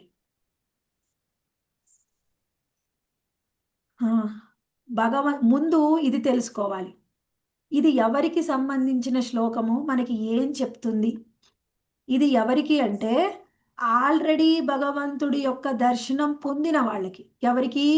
ప్రబల భక్తి, తీవ్రమైన భక్తిని ఆచరిస్తూ వాళ్ళ పరిపూర్ణ స్థాయికి వచ్చిన తర్వాత వాళ్ళకి భగవంతుడి యొక్క దర్శనం జరిగింది. ఇక్కడ అందుకే చెప్తున్నారండి, ఇక్కడ తద్ అంటే ఏదైతే ఆత్మని, భగవంతుని యొక్క రితే అంటే సాక్షాత్కారం జరిగిన తరువాత ఏం కనిపిస్తుందంట? అర్థం. అర్థం అంటే భౌతిక ఆధ్యాత్మిక వస్తువు. దాన్నే ప్రాకృత అప్రాకృత అనొచ్చు. అప్రాకృతాలలో మనకి భగవంతుడు కూడా వస్తాడు. భగవంతుడు కొన్నిసార్లు కనిపిస్తారు. ప్రతీయత అంటే కొన్నిసార్లు కనిపిస్తారంట, నా ప్రతీయత అంటే కొన్నిసార్లు కనిపించరు. ఎందుకు అంటే ఉత్తుత్తగానే కొన్నిసార్లు కనిపిస్తారు, కొన్నిసార్లు కనిపించరు. దానికంటూ ఏ విధమైన ప్రత్యేకమైన ప్రయోజనం లేదా అంటే ఉంది. ప్రత్యేకమైన ప్రయోజనం కోసమే కొన్నిసార్లు మనకి కనిపిస్తారు, కొన్నిసార్లు కనిపించరు. ఎందుకు అలా జరుగుతుంది అంటే ఇక్కడ చూడండి, ఆత్మనోమాయాం అంటే భగవంతుని యొక్క శక్తి అని తెలిసి ఉండాలి. విద్య అంటే తెలిసి ఉండాలి. ఏమిటా భగవంతుడి యొక్క శక్తి అంటే యోగమాయ. యోగమాయ కొన్నిసార్లు భగవంతుడు మనకి కనిపించేలా చేస్తుంది, కొన్నిసార్లు కనిపించకుండా చేస్తుంది. ఎందుకు చేస్తుంది అంటే ప్రత్యేకమైన ప్రయోజనం కోసమే. ఉదాహరణ ఏమిటి? ఒక దీపము ఉన్నప్పుడు మనకి అన్ని వస్తువులు కనిపిస్తాయి, కానీ అంధకారంలో ఉన్నప్పుడు కనిపించవు. దీపం ఎలా అన్ని వస్తువుల్ని మనకి చూపిస్తుంది, అంధకారం ఎలా చూపించకుండా ఉంటుందో భగవంతుడు కూడా కొన్నిసార్లు కనిపిస్తారు, కొన్నిసార్లు కనిపించరు. ఎందుకంటే ప్రత్యేకమైన ప్రయోజనం కోసం. ఎవరు చేస్తున్నారు భగవంతుడు మనకి కనిపించేలా కొన్నిసార్లు, కనిపించకుండా కొన్నిసార్లు ఎవరు చేస్తున్నారు అంటే భగవంతుడి యొక్క శక్తి అయిన యోగమాయ ప్రభావంలో ఇది జరుగుతుంది. అర్థమైందా అండి? ఏమైనా డౌట్ ఉంటే మళ్ళీ అడగండి, నేను మళ్ళీ చెప్తాను. హరే కృష్ణ. కొన్నిసార్లు భగవంతుని చూపిస్తుంది, చూపించదు. అంతే కదా మాతాజీ? మాతాజీ ఒక్క సందేహం మాతాజీ, శుద్ధ భక్తిలోకి వచ్చాకనే కదా మనం ఇది ఆలోచించేది. అప్పుడు ఆ యోగమాయ ఆ, అలా ఎందుకు చేస్తుంది మాతాజీ? అంటే ఆ భక్తుడు శుద్ధ భక్తిలో ఉంటాడు. అంటే ఎప్పుడు ఆ, నామ ఆ, నామము శ్రవణము చేస్తూనే ఉన్నప్పుడు మళ్ళీ కొంచెంసేపు కనిపించకుండా కొంచెంసేపు కనిపించేందుకు మాతాజీ ఇక్కడ ప్రత్యేకమని చెప్పుకున్నాం కదా చెప్పు. మాతాజీ, ప్రత్యేకమైన ప్రయోజనం అని. ఆ ప్రత్యేకమైన ప్రయోజనం ఏంది మనం ఇప్పుడు డిస్కస్ చేద్దాం. ఇప్పుడు ఓకే చెప్పే మాతాజీ. అంశం అది చెప్తాను. ఇక్కడ అర్థమైందా లేకపోతే ఇంకా మళ్ళీ ఒకసారి చెప్పనా? ఇంతవరకు అర్థమైంది మాతాజీ, ఇంతవరకు అర్థమైంది. హరే కృష్ణ, అందరికి అర్థమైందా అండి? అర్థమైంది మాతాజీ. ఓకే, ఇంకొకసారి చెప్తాను. చెప్పండి. ఇంకొకసారి జాగ్రత్తగా వినండి. చెప్పండి చెప్తున్నాను మాతాజీ. భగవంతుడి యొక్క సాక్షాత్కారం జరిగిన తరువాత ఇదొకటి ఖచ్చితంగా గుర్తుపెట్టుకోవాలి. ఇది మనకు వర్తించే శ్లోకము కాదు, శుద్ధ భక్తులకి. తీవ్రమైన భక్తి ఎవరైనా మీలో చేస్తుండొచ్చు, నాకు మాత్రం వర్తించదు. మీలో ఎవరైనా శుద్ధ భక్తులు అయితే వాళ్ళకు వర్తిస్తుంది. ఇక్కడ ఏమిటి? భగవంతుడి సాక్షాత్కారం జరిగిన తరువాత ఏదైనా ఒక విశేషమైన ప్రయోజనం కోసం ఏదైనా ప్రాకృత లేదా అప్రాకృతమైనటువంటి వస్తువులని దీపంలాగా చూపిస్తుంది, కొన్నిసార్లు అంధకారంలాగా చూపించదు. దీనినే భగవంతుడి యొక్క యోగమాయ అంటారు. హరే కృష్ణ, అర్థమైందా? అర్థమైంది మా అంటే శుద్ధ భక్తులకు కూడా ఒక్కోసారి యోగమాయ ఎఫెక్ట్ అనేది కనిపిస్తుంటది, ఒకసారి కనిపించకుండా అవుతూ ఉంటుంది. అంతేగా మాతాజీ? అంటే ఇప్పుడు కనిపించకుండా రాధారాణి, ఇప్పుడు అది యశోద బృందాంలో వాళ్ళంతేగా మాతాజీ? వాళ్ళు అంతే. అప్పటికప్పుడు మాయలో పడిపోయి మొత్తం మర్చిపోతారు, మళ్ళా యథామామలకు వస్తారు. అలానేనా మాతాజీ? అంతే మాతాజీ. ఇప్పుడు చూద్దాం. అయితే అసలు ఎందుకు అలా జరుగుతుంది? ఈ ప్రశ్న బాగుంది. ఈ ప్రశ్న ఇప్పుడు మనం చూద్దాం. ఇది ఎవరికి వర్తిస్తుంది? ప్రబల భక్తి చేసిన వాళ్ళకే వర్తిస్తుందని చెప్పాను. ఒక విశేష ప్రయోజనం కోసమే కొన్నిసార్లు అలా చూపిస్తుంది. ఇది బద్ధజీవులకి కాదు, శుద్ధ భక్తులకి, ఆల్రెడీ ముక్త పురుషులకు కూడా ఇది కాదు. ఇంకెవరు? ఎప్పుడు భగవంతుడితో అయితే ఉండి, అంటే ఇలా చూడాలి అంటే మనము ముక్త పురుషులకని చెప్పవచ్చు కూడా. ఇక్కడ ఒక ముఖ్యమైన విషయం ఏమిటి? అసలు ఎందుకు చేస్తుంది ఈ యోగమాయ? ఎవరి కోసం చేస్తుంది? ఎవరిని మెప్పించడం కోసం చేస్తుంది అంటే భగవంతుడిని మెప్పించడం కోసమే చేస్తుంది. మరి భగవంతుడు ఒకసారి మనకి కనిపించి ఒకసారి శుద్ధ భక్తులకి కనిపించకుండా ఉంటే అందులో భగవంతుడికి వచ్చే సంతోషం ఏమిటి అంటే అందులో కూడా ఆయనకి సంతోషం ఉంది. ఏమిటవి? ఉదాహరణ ద్వారా చర్చించుకుందాం. మొట్టమొదటి ఉదాహరణ యశోదామాత. యశోదామాతకి స్వయంగా భగవంతుడు ఎప్పుడైతే మట్టి తింటాడో అప్పుడు బలరాముడు వచ్చి యశోదామాతకి కంప్లైంట్ చేస్తాడు. అప్పుడు యశోదామాత వెళ్ళి అది అది కృష్ణుడి యొక్క నోరు తెరిచి చూస్తుంది. చూస్తే ఆమెకు నోట్లో మట్టి కనిపించదు, మొత్తం బ్రహ్మాండం అంతా కూడా ఆయన పొట్టలోనే కనిపిస్తుంది. మొత్తం బ్రహ్మాండం చూసి లాస్ట్కి యశోద కృష్ణుల్ని కూడా చూస్తుంది. ఆమె చూసి అసలు ఇంకా ఆమె అద్భుతమైన రసం అన్నమాట, అది అద్భుత రస. ఆ అద్భుతానికి ఆశ్చర్యపోయి ఆమె కళ్ళు తిరిగి కింద పడిపోతుంది. ఎప్పుడైతే లేచిందో అన్నీ మర్చిపోయి మళ్ళీ సాధారణంగా అమ్మో నా పుత్రుడికి ఏమన్నా అయిపోయిందేమో అని మళ్ళీ ఆయన దగ్గరికి తీసుకుంటాం. నా పుత్రుడికి ఏమన్నా అయిందేమో అని ఆయనకి దిష్టి తీసి దగ్గరికి తీసుకుని ఏమేం చేయాలో అవన్నీ చేస్తుంది. ఇక్కడ ఏం అర్థం చేసుకోవాలి? ఈ భగవంతుడు ఎందుకు చూపించాడు యశోదామాత కల, తర్వాత ఎందుకు మళ్ళీ ఆయనే మళ్ళీ దాన్ని తీసేసుకున్నారు, మళ్ళీ ఆమె నార్మల్గానే ప్రవర్తిస్తుంది నా పుత్రుడు అని. ఇక్కడ ఒకటి అర్థం చేసుకోవాలి. యశోదామాత ఎప్పుడు కూడా ఎలా ఉంటుంది? ఆమె భావం అంతా కూడా కృష్ణుడి మీద ఎంతో ప్రేమ, వల్ల మాలిన ప్రేమ, ఎప్పుడు కూడా ప్రేమ భావంలోనే ఉంటుంది. అటువంటి నిరంతరము కృష్ణుణ్ణి ప్రేమించేటటువంటి యశోదామాతకి కృష్ణుడు ఆయన యొక్క ఐశ్వర్యాన్ని చూపించాలి అనుకున్నారు. అందుకని ఏం జరిగింది? వెంటనే ఐశ్వర్యాన్ని చూపించాడు. మరి చూపించిన తర్వాత మరి ఒకవేళ ఆమె ప్రేమ ఏమన్నా తగ్గిపోతుందా ఒకవేళ ఐశ్వర్యాన్ని చూపిస్తే? అది చూశాడు. కానీ యశోదామాత ప్రేమలో కొంచెం కూడా తేడా రాలేదు. నా పుత్రుడే అనుకుంది తప్ప ప్రేమలో తేడా రాలేదు, ఆమె చూసే విధానంలో తేడా రాలేదు. అంటే భగవంతుణ్ణి ప్రసన్నం చేసుకోవడం కోసము యోగమాయ ముందు ఏం చేసింది? యశోదామాతకి మొత్తం విశ్వరూపం చూపించింది. మళ్ళా తర్వాత విశ్వరూపాన్ని మొత్తం ఉపసంహరించేశాడు కృష్ణ. ఆయనలోకే తీసేసుకొని సాధారణంగా కృష్ణ రూపం చూపించింది. అంటే ఒక ప్రత్యేకమైన ప్రయోజనం కోసం, కృష్ణుని ఆనందపరచడం కోసం, యశోదామాతకి ఐశ్వర్య భావాన్ని, ఐశ్వర్య రసాన్ని రుచి చూపించడం కోసం చూపించాడు. దర్శనం జరిగింది, మళ్ళీ వెంటనే తీసేసుకున్నాడు కూడా. దర్శనం ఆగిపోయింది. అప్పుడు యశోదామాతలో వచ్చినటువంటి మార్పు ఏమిటి? ఏ మార్పు లేదు. ఆమె భక్తిలో ఏ విధమైన మార్పు కూడా రాలేదు. ఇది ప్రత్యేకమైన ప్రయోజనం. అంటే వీళ్ళందరికీ ఆల్రెడీ సాక్షాత్కారం అయిపోయింది. మళ్ళీ ఇంకొక ఉదాహరణ, అర్జునుడికి కూడా ఇలాగానే సేమ్ శ్రీకృష్ణ భగవానుడు విశ్వరూపాన్ని చూపించాడు. ఎప్పుడైతే మనము యుద్ధం జరుగుతుందో, యుద్ధానికంటే ముందు ఆయన భగవద్గీత చెప్పేటప్పుడు విశ్వరూపం మొత్తం విరాట్ రూపాన్ని చూపించాడు. ఆ తర్వాత అందరూ ఎటు చూసినా కృష్ణుడే, ఎన్నో వేల వేల తలలు, వేల వేల చేతులు, ఇలా ఉంది ఏంటి కృష్ణుడి విశ్వరూపం? ఆశ్చర్యపోయాడు, అద్భుతంగా అనిపించింది. వెంటనే కాలరూపం చూపించగానే భయపడిపోయాడు. భయపడిపోయి నాకెందుకు ఈ రూపం, అసలు నాకు వద్దు స్వామి, నీ రూపాన్ని ఉపసంహరించుకో అని కోరుకున్నాడు.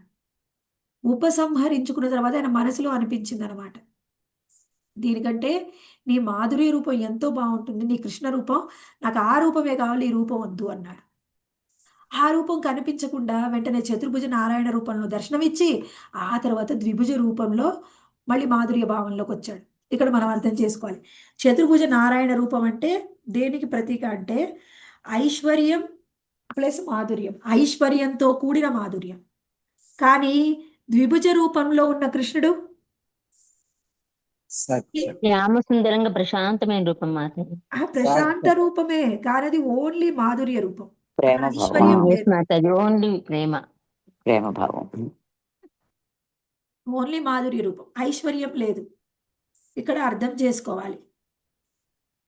ఇవన్నీ కూడా చాలా చాలా ఇంపార్టెంట్ అన్నమాట. ఎలా అంటే మనం ఇప్పటి వరకు ఒక విధంగా అర్థం చేసుకున్నాం, ఇప్పుడు చర్చించేది వేరు, చాలా డీటెయిల్డ్గా.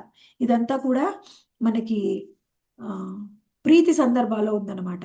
కృష్ణుడికి ఎప్పుడు ఏ విధంగా యోగమాయ ఆయన మీద ప్రభావం చూపిస్తుంది, ఇది చాలా ఇంపార్టెంట్. ఇక్కడ ఏమిటి, ముందు ఐశ్వర్యంతో కూడినటువంటి మాధుర్య రూపాన్ని చతుర్భుజ నారాయణ రూపంలో చూపించిన తర్వాత ఆ తర్వాత ద్విభుజ రూపాన్ని చూపించాడు. కానీ యశోదామాతకి అలా ఏం చూపించలేదు, డైరెక్ట్గా మళ్ళీ కృష్ణుడి రూపమే కనిపించింది. ఆమె భావం ఎలా ఉంది, ఆమె కొంచెం కూడా ప్రేమ అనేది తగ్గలేదు కృష్ణుడి మీద. కానీ ఎప్పుడైతే అర్జునుడికి చూపించాడో ఆ అర్జునుడికి మళ్ళీ ఆయన ప్రేమ కొంత తగ్గి ఆయన ఐశ్వర్య భావంలోకి వెళ్ళి కృష్ణుడిని భగవంతుడిగా ఆరాధించాడు. ఆయన ప్రేమలో కొంత తేడా అనేది వచ్చింది. ఇది చాలా ఇంపార్టెంట్ అన్నమాట. ఇవన్నీ ఎందుకు చేస్తున్నాడు కృష్ణుడు? ఆయన కృష్ణుణ్ణి ప్రసన్నం చేసుకోవడం కోసమే యోగమాయ చేస్తుంది. యోగమాయ కృష్ణుడి యొక్క మనసుని అర్థం చేసుకొని ఏ విధంగా ఆయన భావం ఉందో దానికి తగ్గట్టుగానే ఆమె భక్తుల మీద ఆమె ప్రభావం ఉంటుంది. ఇక్కడ ఒకటి అర్థం చేసుకోవాలి. ఇంకొకటి అర్థం చేసుకోవాలి, మహామాయ ఎప్పుడు కూడా ఏం చేస్తుంది, మనని మోసం చేస్తుంది, అంతే కదా. మహామాయ మోసం చేస్తుంది, యోగమాయ మోసం చెయ్యదు. కొన్నిసార్లు మహామాయ చేసే మోసం మంచిదే కదా. మహామాయ చేసే మోసం మంచిది కాదు కదా మాతాజీ, మనం భక్తికి దూరం.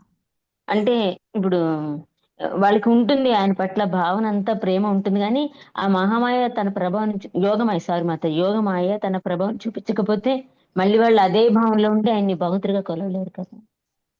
అవును ఇవన్నీ ఎందుకు ఈ యోగమాయ ఇలా చేస్తుంది అంటే భగవంతుణ్ణి ప్రసన్నం చేసుకోవడం కోసం, ఆయనకు ఆనందాన్ని ఇవ్వడం కోసం. ఎందుకంటే ఈ విధంగా ఉంటేనే వాళ్ళు భక్తులతోని. ఇక్కడ మనం ఇంకొకటి అర్థం చేసుకోవాలి, వైకుంఠ ధామానికి గోలోకధామానికి వ్యత్యాసం కూడా మనం ఇందులో తెలుసుకోవచ్చు. యోగమాయ ఇప్పుడు దీన్ని మనం అర్థం చేసుకోవడంలో మనకి ఎలా అంటే, ఇప్పుడు ఆయన ఏం చెప్పారు, చతుర్భుజ రూపాన్ని దర్శనం చేసుకున్నప్పుడు అది ఐశ్వర్యంతో కూడిన మాధుర్య భావం.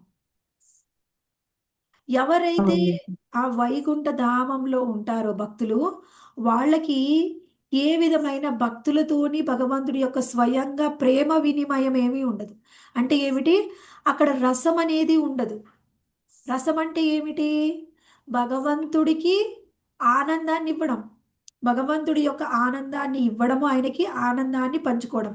అది వివిధ రూపాల్లో, అది వివిధ రూపాల్లో. అయితే అక్కడ ఏమిటి, వివిధ భక్తులతోని ఆయన ఎన్నో లీలల్ని చేశాడు. అందులో ఏం జరుగుతుంది, భగవంతుడికి ఎంతో ఆనందం వస్తుంది. ఇప్పుడు యశోదామాతకి విశ్వరూపం చూపించిన తర్వాత ఆమె ఇంకా ఎక్కువగా ప్రేమించింది కృష్ణుణ్ణి, ఇంకా ఎక్కువ దగ్గర తీసుకుంది. నా కొడుక్కి ఏమైందో అని బాధపడింది అనమాట. అలా ఈ అర్జున్లో ఉన్నటువంటి భావాలలో మార్పు, అవి కూడా కృష్ణుడు ఆయన అర్థం చేసుకుంటాడు, చాలా ఆనందిస్తాడు, ఎంజాయ్ చేస్తాడు. భక్తులతో ఉండేటువంటి ఈ రూపాలు ఇంకా మనం కూడా చూడవచ్చు. ఇంకేమిటంటే, అర్జునుడు ఏం చేశాడు, విశ్వరూపం విరాట్ రూపం చూపించినప్పుడు కృష్ణ రూపం లేదా అక్కడ అంటే ఉంది, కానీ ఆయన కృష్ణుని చూడలేకపోయాడు. కృష్ణ రూపం కూడా ఉంది, కానీ కృష్ణ రూపం చూడలేకపోయాడు. మరి ఆ తర్వాత ఆయన విరాట్ రూపాన్ని ఉపసంహరించుకున్నాక ఆ విరాట్ రూపం లేదా అంటే అది కూడా ఉంది, కృష్ణుల్లో ఉంది, అది కనిపించట్లేదు, కృష్ణ రూపం కనిపిస్తుంది. అంటే అర్జునుడికి ఎప్పుడు ఏం చూపించాలో అదే చూపిస్తుంది యోగమాయ. ఇది అర్థం చేసుకోవాలి. అర్జునుడికి ఎప్పుడు ఏం చూపించాలనుకుంటున్నారో అదే చూపిస్తుంది. ఈ భావము భక్తుడితోని ఉండేటటువంటి ఈ భావం అనేది కేవలము గోలోకధామంలోనే సాధ్యం. వైకుంఠధామంలో ఇటువంటి లీలలు ఉండవు. వైకుంఠధామంలో ఏముంటుంది అంటే అక్కడ ఐశ్వర్యంతో కూడినటువంటి ఆనందం ఉంటుంది. ఆనందమే ఎక్కడైనా మీరు సాయుధ్యముక్తి, సాలోక్యముక్తి, సారూప్యముక్తి, ఏ ముక్తి లభించినా సరే 5 లెక్కల సాయుధ్య, సాలోక్య, సామీప్య, సాష్టి ఏ ముక్తి లభించినా, ఈ సాయుధ్య ముక్తి అంటే మనకి నిరాకార బ్రహ్మంలో లీనమవడం, మిగిలినవన్నీ కూడా వైకుంఠధామంలో భగవంతుడికి దగ్గరగా ఉండడము, అదే లోకంలో ఉండడం, ఆయన ఉన్నటువంటి సేమ్ అటువంటి రూపాన్ని పొందడం, ఆయనకు ఉన్నటువంటి ఐశ్వర్యాన్ని కలిగి ఉండడము, ఇవన్నీ కూడా ఏమిటి, ఎంతో ఆనందం వాళ్ళకి లభిస్తుంది. ఐశ్వర్యంతో కూడిన ఆనందం, ఆధ్యాత్మిక ఆనందమే. కానీ అక్కడ రసతత్వం అనేది ఉండదు. రసతత్వం కేవలం గోలోక బృందావనంలోనే సాధ్యం. అసలు ఈ రసతత్వం గురించి ఎవ్వరికీ తెలియదు. ఎవరికి తెలుసు అంటే కేవలం చైతన్య మహాప్రభు కృప వల్ల మాత్రమే మనందరికీ లభించింది. రసతత్వాన్ని చెప్పిందే ఆయన. మరి ఎందుకు మాతాజీ చైతన్య మహాప్రభు వచ్చింది 5000 years బ్యాక్, మనకి కలియుగంలో వచ్చారు 500 years బ్యాక్. అంతకుముందు ఎప్పుడో వచ్చారు కదా కృష్ణ, అంతకుముందు ఎప్పుడో భాగవతాన్ని రచించారు కదా. అంటే అంతకుముందు భాగవతంలో ఉంది కదా, మరి ఎందుకు ఎవరికి తెలియదు? అదే చెప్తున్నా, భగవద్గీత భాగవతం పరమ గుహ్య జ్ఞానం. ఎవరికి ఎంత అర్థం అవ్వాలో అంతే అర్థం అవుతుంది, అందరికీ అన్నీ అర్థం కావు. అయితే అది చెప్పాలి అనుకున్నటువంటి ఆచార్యుడు ఎంతగా రివీల్ చేస్తాడో, ఎంతగా మనకి అర్థమయ్యేలా చెప్తాడో అంత మనకు అర్థమవుతుంది. మరి ఎవరు చెప్పారు మనకి అంటే చైతన్య మహాప్రభు ఇచ్చినటువంటి జ్ఞానాన్ని మనకి శాస్త్ర రూపంలో అందించిన వారు రూపగోస్వామి. అందుకనే మనమందరం కూడా రూపానుగలం, రూపగోస్వామి యొక్క అనుచరులం. ఆయన చెప్పిన జ్ఞానాన్ని మనకి శ్రీల ప్రభుపాదుల వారు ఇచ్చారు. అందుకని శ్రీల ప్రభుపాదుల వారి పుస్తకాల్లో భగవద్గీత భాగవతంలో తెలియని విషయం, లేని విషయం లేదు. మరి మాకు అర్థం కావట్లేదండి ఇవన్నీ చదివాం కానీ అంటే మనకి ఇంకా అనుభవంలోకి రావట్లేదు. అట్లా చదివినా మనకు అర్థం కావట్లేదు. దానికి ఇంకా సాధన అవసరం, ఇంకా సాధన అవసరం. భగవంతుడు ఇంకా శరణాగతి పొందాలి. భాగవతానికి శరణాగతి పొందితే అప్పుడు అర్థమవుతుంది. కేవలం ప్రభుపాదుల వారి యొక్క కృప వలన, చైతన్య మహాప్రభు యొక్క కృప వలననే ఈ రసతత్వం అనేది మనకు అర్థమవుతుంది. లేకపోతే మనం కేవలం ఐశ్వర్య భావం వరకే ఆగిపోతాం. ఇది చాలా ఇంపార్టెంట్. ఇంకా అసలు భగవంతుడు ఎన్ని లీలలు చేశారంటే చాలా సార్లు బృందావనంలో ఉన్నప్పుడు, ఇప్పుడు పూతన లీల జరిగినప్పుడు స్వయంగా పూతన ఒక అందమైన స్త్రీ రూపంలో ఆమె డైరెక్ట్గా కృష్ణుడి దగ్గరికి వెళ్ళిపోయింది. ఎవ్వరూ ఆమెను ఆపలేదు. అందరూ ఆమె గొప్ప దేవత అనుకున్నారు. ఎవరు కూడా ఆమె ఎవరో తెలుసుకోలేని స్థితిలో వాళ్ళందరూ పడిపోయారు. అలా ఎవరిని అలా ఉంచింది ఎవరు? యోగమాయనే ఉంచింది. ఆమె ఎవరో అర్థం కాలేదు. ఎప్పుడైతే పూతన మరణించిన తర్వాత అప్పుడు అందరూ వెళ్ళి కృష్ణుని తీసుకున్నారు. అప్పుడు ఇంకా కృష్ణుని దగ్గరికి తీసుకొని యశోదామాత ఆయనకి దిష్టి తీసి అదొక ఉత్సవంలాగా చేసుకున్నారు వాళ్ళు. అంటే ఏమిటి? ఏదైనా కృష్ణుడికి కొంచెం జరిగినప్పుడు యశోదామాత ఇంకా ఎక్కువగా ప్రేమను చూపిస్తుంది. కృష్ణుడి మనసులో ఏ భావం ఉందో దానికి తగ్గట్టు యోగమాయ యొక్క ప్రభావం భక్తుల మీద ఉంటుంది. ఇది మనం తెలుసుకోవాలి. ఇంకా మనకి ఇంకొక భక్తులు ఉన్నారు చూడండి, ఆయన బాహుళాశ్వ శృతధన్వ, వాళ్ళిద్దరు కూడా భక్తులు. వాళ్ళిద్దరు కూడా ఒకేసారి బ్రాహ్మణుడు మరియు రాజు. కృష్ణుడి యొక్క దర్శనం పొందాలి అనుకొని ఇద్దరు కూడా ఒకేసారి అనుకుంటారు. వాళ్ళిద్దరి ఇంటికి కూడా కృష్ణుడు ఒకేసారి కొంతమంది ఋషులతో కలిసి వెళ్తారు. కలిసి వెళ్ళినప్పుడు కృష్ణుడికి ఇద్దరింటికి ఒకేసారి వెళ్ళాలని, ఇద్దరు మంచి భక్తులే, శుద్ధ భక్తులే. అయితే ఒకేసారి ఇద్దరింటికి వెళ్ళాడు అని కృష్ణుడు ఎవరికీ తెలియకూడదు, కృష్ణుడికి మాత్రమే తెలుసు. ఆ ఇంటికి వెళ్ళాడని వీళ్ళకి తెలియదు, ఈ ఇంటికి వెళ్ళాడని వాళ్ళకి తెలియదు. అలా ఎందుకు? ఎవరికి ఎంత చూపించాలో అంతే చూపిస్తుంది యోగమాయ. కృష్ణుడి మనసులో కోరిక ఉంది, అలా అని కృష్ణుడు ఒకేసారి 2 ఇళ్ళకి వెళ్ళాడని అందరికీ తెలియకూడదు. అలానే ఆమె ఏర్పాట్లు చేస్తుంది. మళ్ళీ మనం చర్చించుకున్నాం ఇంతకుముందు, ఎప్పుడు నారద మహాముని ఒకసారి శ్రీకృష్ణ భగవానుడు ఆయన భార్యలందరితో కలిసి ఏం చేస్తున్నాడు అని చూడ్డానికి వస్తారు. చూడ్డానికి వస్తే 16,108 గృహాల్లో ఒకేసారి నారద మహాముని దర్శనం చేసుకుంటారు. మళ్ళీ మాతాజీ రాసలీలలో కూడా చూపిస్తారు కదా మాతాజీ, అలానే రాసలీల. రాసలీలో కూడా చూపిస్తారు. అది ఇంకా పెద్ద లీల అనుకోండి. అయితే ఇక్కడ ఏం అర్థం చేసుకోవాలి? అయితే ముఖ్యమైన విషయం ఏమిటంటే ఇందులో ప్రతి రాణి కూడా కృష్ణుడికి నేనంటేనే ఎక్కువ ప్రియం అనుకునేది. అందుకే కృష్ణుడు ఎప్పుడు నా దగ్గరే ఉంటాడు అనుకునేది. కృష్ణుడు అన్ని ప్లేసుల్లో ఒకేసారి ఉంటున్నారని అసలు ఆ భావనే అందరికీ కలగలేదు. అది మాత్రం నారద మహాముని దర్శనం చేసుకున్నాడు. మరి నారద మహాముని దర్శనం చేసుకుంటేనే కదా మనలాంటి వాళ్ళందరికీ చెప్పడానికి ఎవరో ఒకళ్ళు ఉండాలి కదా చూడడానికి. అలా కృష్ణుడి యొక్క కోరికని బట్టి, కృష్ణుడికి యొక్క మనసులో ఏం కోరుకున్నాడు దాన్ని బట్టి యోగమాయ ప్రవర్తిస్తుంది. యోగమాయ యొక్క లక్ష్యం ఏమిటి? కృష్ణుడిని ప్రసన్నం చేసుకోవడమే. ఇంకొక లీల కూడా చూసాం మనం, ఏమిటి? బ్రహ్మ విమోహన్ లీల. అక్కడ ఉన్నటువంటి బ్రహ్మదేవుడు ఎప్పుడైతే ఆవుల్ని గోపబాలుని తీసుకొని వెళ్తారో ప్రతి ఒక్క గోవులాగా గోపబాలులాగా కృష్ణుడే మారిపోతాడు. ఇస్తారు. ఆయనకి కనిపించలేదు, ఎంత ట్రై చేసినా కనిపించలేదు. ఒక సెట్ ఏమో ఆయన తీసుకుని వెళ్ళి బ్రహ్మలోకంలో పెట్టాడు. అక్కడ అసలు వాళ్ళనేమో కృష్ణుడు ఆల్రెడీ దాచిపెట్టాడు, వాళ్ళు కనిపించట్లేదు ఎవరికి. కానీ ఇక్కడ అందరికీ కనిపించేటప్పుడు కృష్ణుడే వాళ్ళందరిలాగా విస్తరించాడు. బ్రహ్మదేవుడు ఆశ్చర్యపోయి అక్కడ చూస్తే ఉన్నారు, ఇక్కడ చూస్తే ఉన్నారు, ఆశ్చర్యపోతే అప్పుడు కృష్ణుడు చతుర్భుజ నారాయణ రూపాన్ని చూపిస్తాడు. అంటే ఏమిటి? ఆయన యొక్క ఐశ్వర్యాన్ని చూపించాలనుకున్నాడు బ్రహ్మదేవుడికి, అందుకని చతుర్భుజ నారాయణ రూపాన్ని చూపించాడు. అది ఏమిటి? కృష్ణుడు కోరుకున్నాడు, యోగమాయ ఆ విధంగానే బ్రహ్మదేవుడికి చూపించి. మరి అంతకుముందు కూడా చూపించచ్చు కదండి, చూపించలేదు. బ్రహ్మదేవుడు అక్కడికి ఇక్కడికి తిరుగుతుంటే చూపించలేదు. కృష్ణుడు ఎప్పుడు కోరుకున్నాడో అప్పుడే చూపించింది. ఇది చాలా ఇంపార్టెంట్.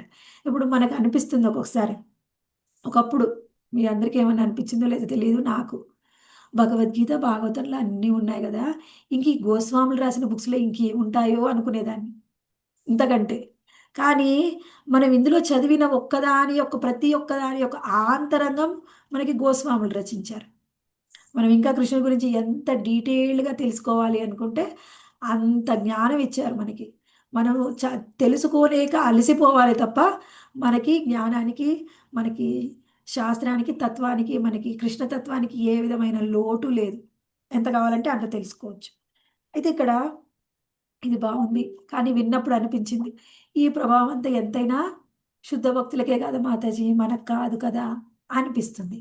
కానీ ఎవరైతే సాధారణ మన జీవితంలో కూడా సాధక భక్తులకు కూడా కృష్ణుడి యొక్క ఇచ్ఛానుసారమే వాళ్ళు చేసే 24 గంటలు చేసే ఏ సేవైనా కృష్ణుడి యొక్క ఇచ్ఛానుసారమే చేస్తే వాళ్ళ మీద కూడా యోగమాయ ప్రభావం ఉంటుంది. ఎప్పుడైతే వాళ్ళలో పూజ, లాభ, ప్రతిష్ట, నేను చేశాను నాకు ఈ ఫలితము, ఆ ఫలితం కావాలి, వాళ్ళు తెలుసుకోవాలి, వీళ్ళు తెలుసుకోవాలి, ఏదైనా కొంచెం మనకి కొంచెం అణుమాత్రం పూజ, లాభ, ప్రతిష్ట ఉన్నా వాళ్ళ మీద మహామాయ ప్రభావం చూపిస్తుంది, యోగమాయ కాదు.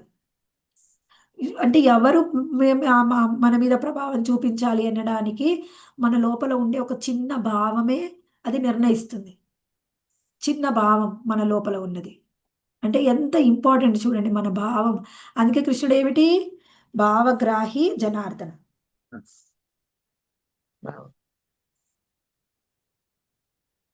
అయితే ఇంతకు ముందు అనిపించేది మరి కృష్ణుడు అందరికీ కనిపిస్తున్నాడు కదా, మరి వాళ్ళు ఎందుకు తెలుసుకోవట్లేదు? కృష్ణుడు ఉన్నప్పుడు కంసుడికి కనిపించాడు, జరాసంధుడికి కనిపించాడు, మళ్ళీ దుర్యోధనుడికి కూడా కనిపించాడు, భక్తులకి కనిపించాడు, అభక్తులకి కనిపించాడు. మరి వాళ్ళందరికీ ఎందుకు కనిపిస్తున్నాడు? వాళ్ళందరూ కూడా గొప్పవాళ్ళ అనిపిస్తుంది. కానీ వాళ్ళకి దర్శనంలో, భక్తులకి ఇచ్చే దర్శనంలో చాలా వ్యత్యాసం ఉంటుంది. మరి వాళ్ళకి దర్శనమే ఇవ్వకపోతే ఆ లీల అనేది పూర్తవదు కదా. కృష్ణుడు ఎన్నో లీలలు చేయడానికి వచ్చాడు, ఆ లీలలో వాళ్ళు కూడా భాగస్వాములు. మరి వాళ్ళకి దర్శనం ఇవ్వకపోతే ఆ లీల పూర్తవదు. ఎందుకంటే భక్తుల్ని రక్షించడానికి వచ్చాడు కాబట్టి అక్కడ ఉన్న వాళ్ళకందరికీ దర్శనం ఇవ్వాలి. కానీ వాళ్ళ దర్శనంలో భావం ఏమిటి అంటే వాళ్ళకి ఏ భావం ఉండదు, రసాస్వాదన ఉండదు. ఆ తర్వాత కృష్ణుని ఏ విధంగా కూడా వాళ్ళు ఆస్వాదించలేరు, అనుభూతి చెందలేరు. మనం కూడా అపరాధాలు ఎక్కువగా చేస్తే ఈ లోకంలో ఉండి సాధన చేస్తున్నా కృష్ణుడు మన ముందు నిలబడ్డా ఏ ఫీలింగ్ ఉండదు మనలో. భక్తులకి అభక్తులకి మనకి 2 రకాల వ్యక్తులు ఉంటారు. మనం అనుకుంటాం హిందూ, ముస్లిం, క్రిస్టియన్, ఆ కులము ఈ కులము అలా ఏమి లేదు. 2 రకాల వ్యక్తులే, ఒకళ్ళు భక్తులు, ఇంకొకళ్ళు అసురులు. ప్రభుపాల వారు ఎప్పుడు భగవద్గీతలో చెప్తారు భక్తులు మరియు అసురులు. అసురులకి ఏ ఆస్వాదన ఉండదు, అనుభూతి ఉండదు. భక్తులకి దర్శనమిస్తే వాళ్ళు ఆస్వాదిస్తారు, అనుభూతి చెందుతారు. అది శుద్ధ భక్తులకైతే దర్శనమిస్తారు. మనలాంటి వాళ్ళకైతే మనం ఇంకా సాధన చేస్తూ కృష్ణ కృప కోసం ప్రయత్నం చేస్తూ ఉండాలి. అయితే సరే, మరి యోగమాయ ఇలా ప్రభావం చూపిస్తుంది. మన భావాన్ని బట్టి యోగమాయ, మహామాయ మన మీద ఎవరు ప్రభావం చూపిస్తారు అనేది ఆధారపడి ఉంటుంది. మరి అయితే అసలు యోగమాయ ఎవరు, మహామాయ ఎవరు అంటే ఇద్దరు కూడా భగవంతుడి యొక్క శక్తి. అయితే మరి యోగమాయకి మహామాయకి ఏమైనా సంబంధం ఉందా అంటే సంబంధం ఉంది. యోగమాయ భగవంతుడి యొక్క శక్తి. ఆ భగవంతుడి యొక్క శక్తిలోని ఒక చిన్న పార్ట్, ఒక చాలా చిన్న పార్ట్, చాలా పెద్ద దాంట్లో ఒక చిన్న పార్ట్ మహామాయ. ఈ మహామాయ ఏం జరుగుతుంది అంటే అసలు భగవంతుడి నుంచి వేరవుతుంది.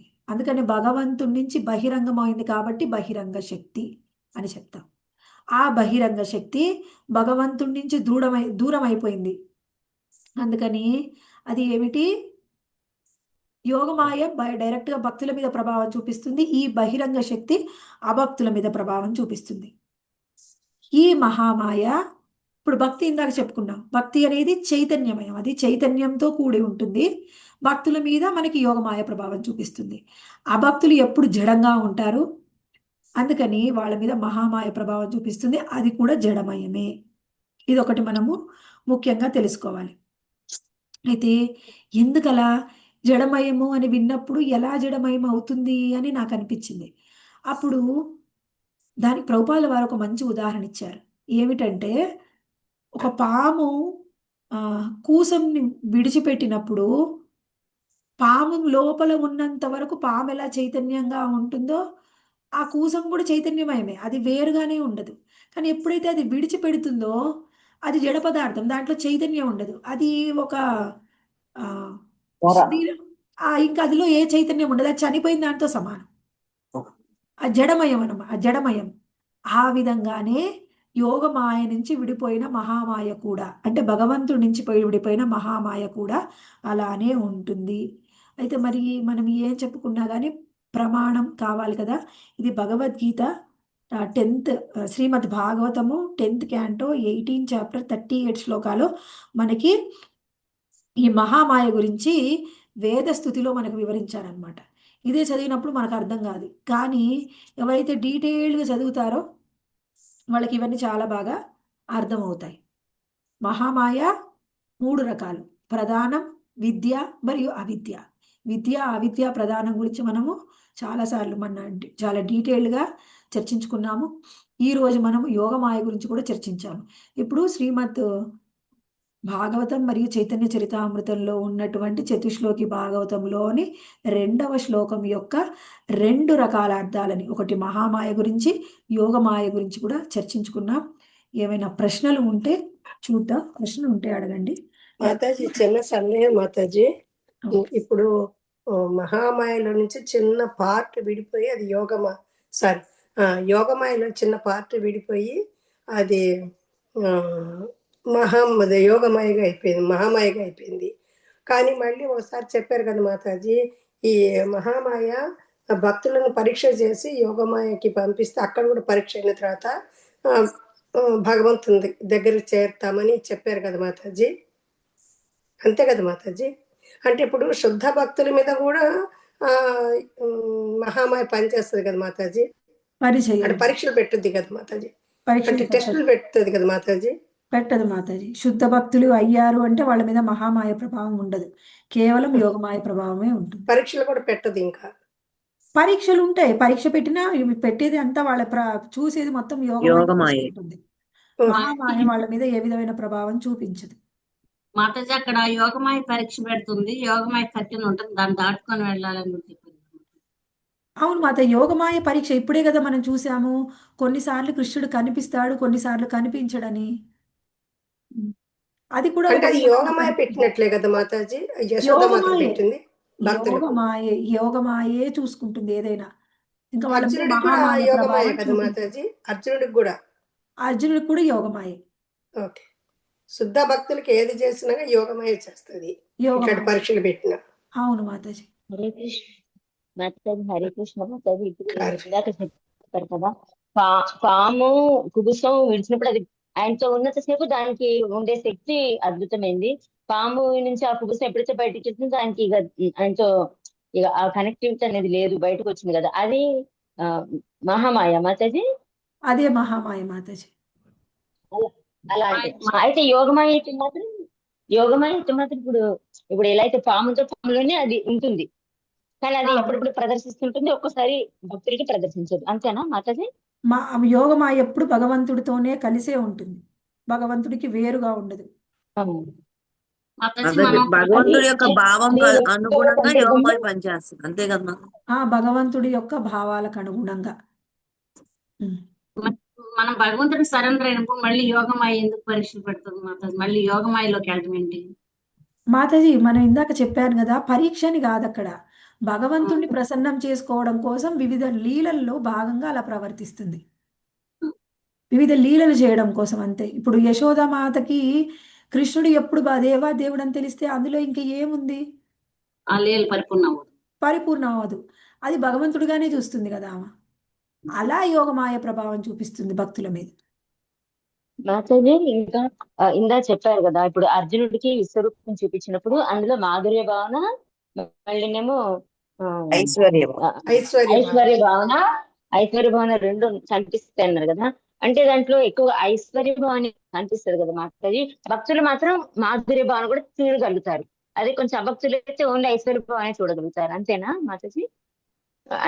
ఇప్పుడు భక్తులు అవును మాతాజీ. ఎప్పుడైతే అర్జునుడు విశ్వరూపం చూపించాడో ఆయన కేవలం ఐశ్వర్యాన్నే చూశాడు, కృష్ణ రూపం చూడలేకపోయాడు.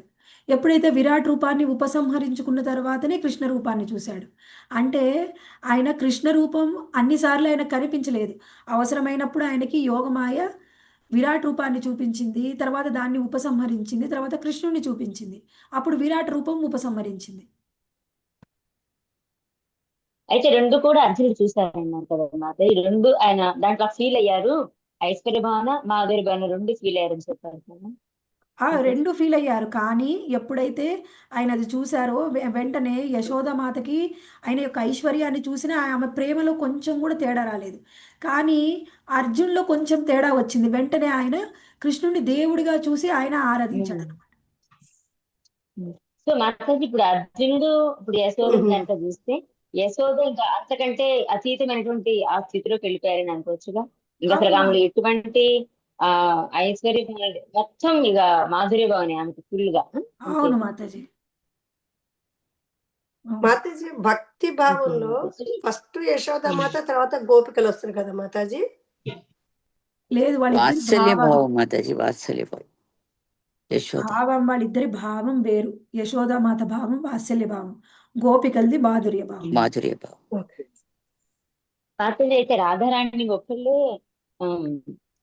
ప్రేమ స్థాయిలో ఉంటారు, ప్రేమ స్థాయి దాకా వెళ్తారు, కానీ గోపికలు భావస్థాయి దాకా వెళ్తారని నేను విన్నాను. అంతేనా మాతాజీ? ఆ స్థాయికి ఇంకా అంటే భక్తుల దశల్లో గోపికలు రాధారాణి ఇద్దరు కదా మాతాజీ. భావం మనము భక్తి యొక్క వివిధ దశల్లో మనకు తెలిసింది ఏమిటి అంటే శ్రద్ధ, సాధు సంగ, భజన క్రియ, అనర్థ నివృత్తి, నిష్ఠ, రుచి, ఆసక్తి, భావ, ప్రేమ. ఆ తరువాత కూడా ఇంకొక 6 భావాలు ఉన్నాయి. ఆ ప్రేమ స్థాయికి అందరూ భక్తులు రావాలని కోరుకుంటారు. ప్రేమ స్థాయికి అందరు భక్తులు రావాలని కోరుకుంటారు. ఆ తర్వాత ఉన్నటువంటి 6 భావాల్ని మాత్రము ఈ బద్ధ జీవన స్థితిలో ఇప్పుడున్న ఈ శరీరంతో ఇక్కడ మనం పొందలేము. ప్రేమ స్థాయితోని శరీరాన్ని విడిచిన తర్వాత భక్తులకి భౌమ వృందావనంలో, గోపీ భావనలో ఉన్నటువంటి భక్తులకి భౌమ వృందావనంలో వాళ్ళకి స్థానం ఇవ్వబడుతుంది. వాళ్ళు అక్కడ గోపికలతో కలిసి వాళ్ళ సాంగత్యంలో మిగిలిన 6 భావాల్ని పొందడానికి ప్రయత్నం చేస్తారు. అందులో స్నేహ, మాన, రాగ, అనురాగ, ఆ తర్వాత మళ్ళీ 6 ఉన్నాయి మాతాజీ. లాస్ట్ది మహాభావ. ఓకే, అయితే ఆ స్థాయి దాకా గోపికలు రాధారాణి కూడా వెళ్తారా మాతాజీ? రాధారాణి వెళ్తారు, గోపికలు కూడా వెళ్తారా? మా రాధారాణితో పాటు ఓన్లీ రాధారాణి కాదు, శుద్ధ భక్తులు ఇంకా వేరే భక్తులు కూడా ఆ స్థాయికి వెళ్ళవచ్చు. ఆ స్థాయికి చెప్పండి మాతాజీ, రాసుకుంటాము. స్నేహ, భక్తిరసామృతంలో ఉన్నట్టున్నాయి కదా. భక్తిరసామృత స్థితిలో ఉంటాయి, తప్పకుండా ఉంటాయి. చూడండి, భక్తిరసామృతంలో ఉన్నాయి మాతాజీ. ఇంకోటి మాతాజీ, ఇందాక 12 భావాలు. ఇప్పుడు వీళ్ళు గోస్వాములు కానీ వాళ్ళ యొక్క భావాలన్నీ కూడా చక్కగా పుస్తకాల్లో రాస్తారు కదా మాతాజీ. అవన్నీ కూడా మనం స్మృతి శాస్త్రం కిందకి అనుకోవచ్చా మాతాజీ?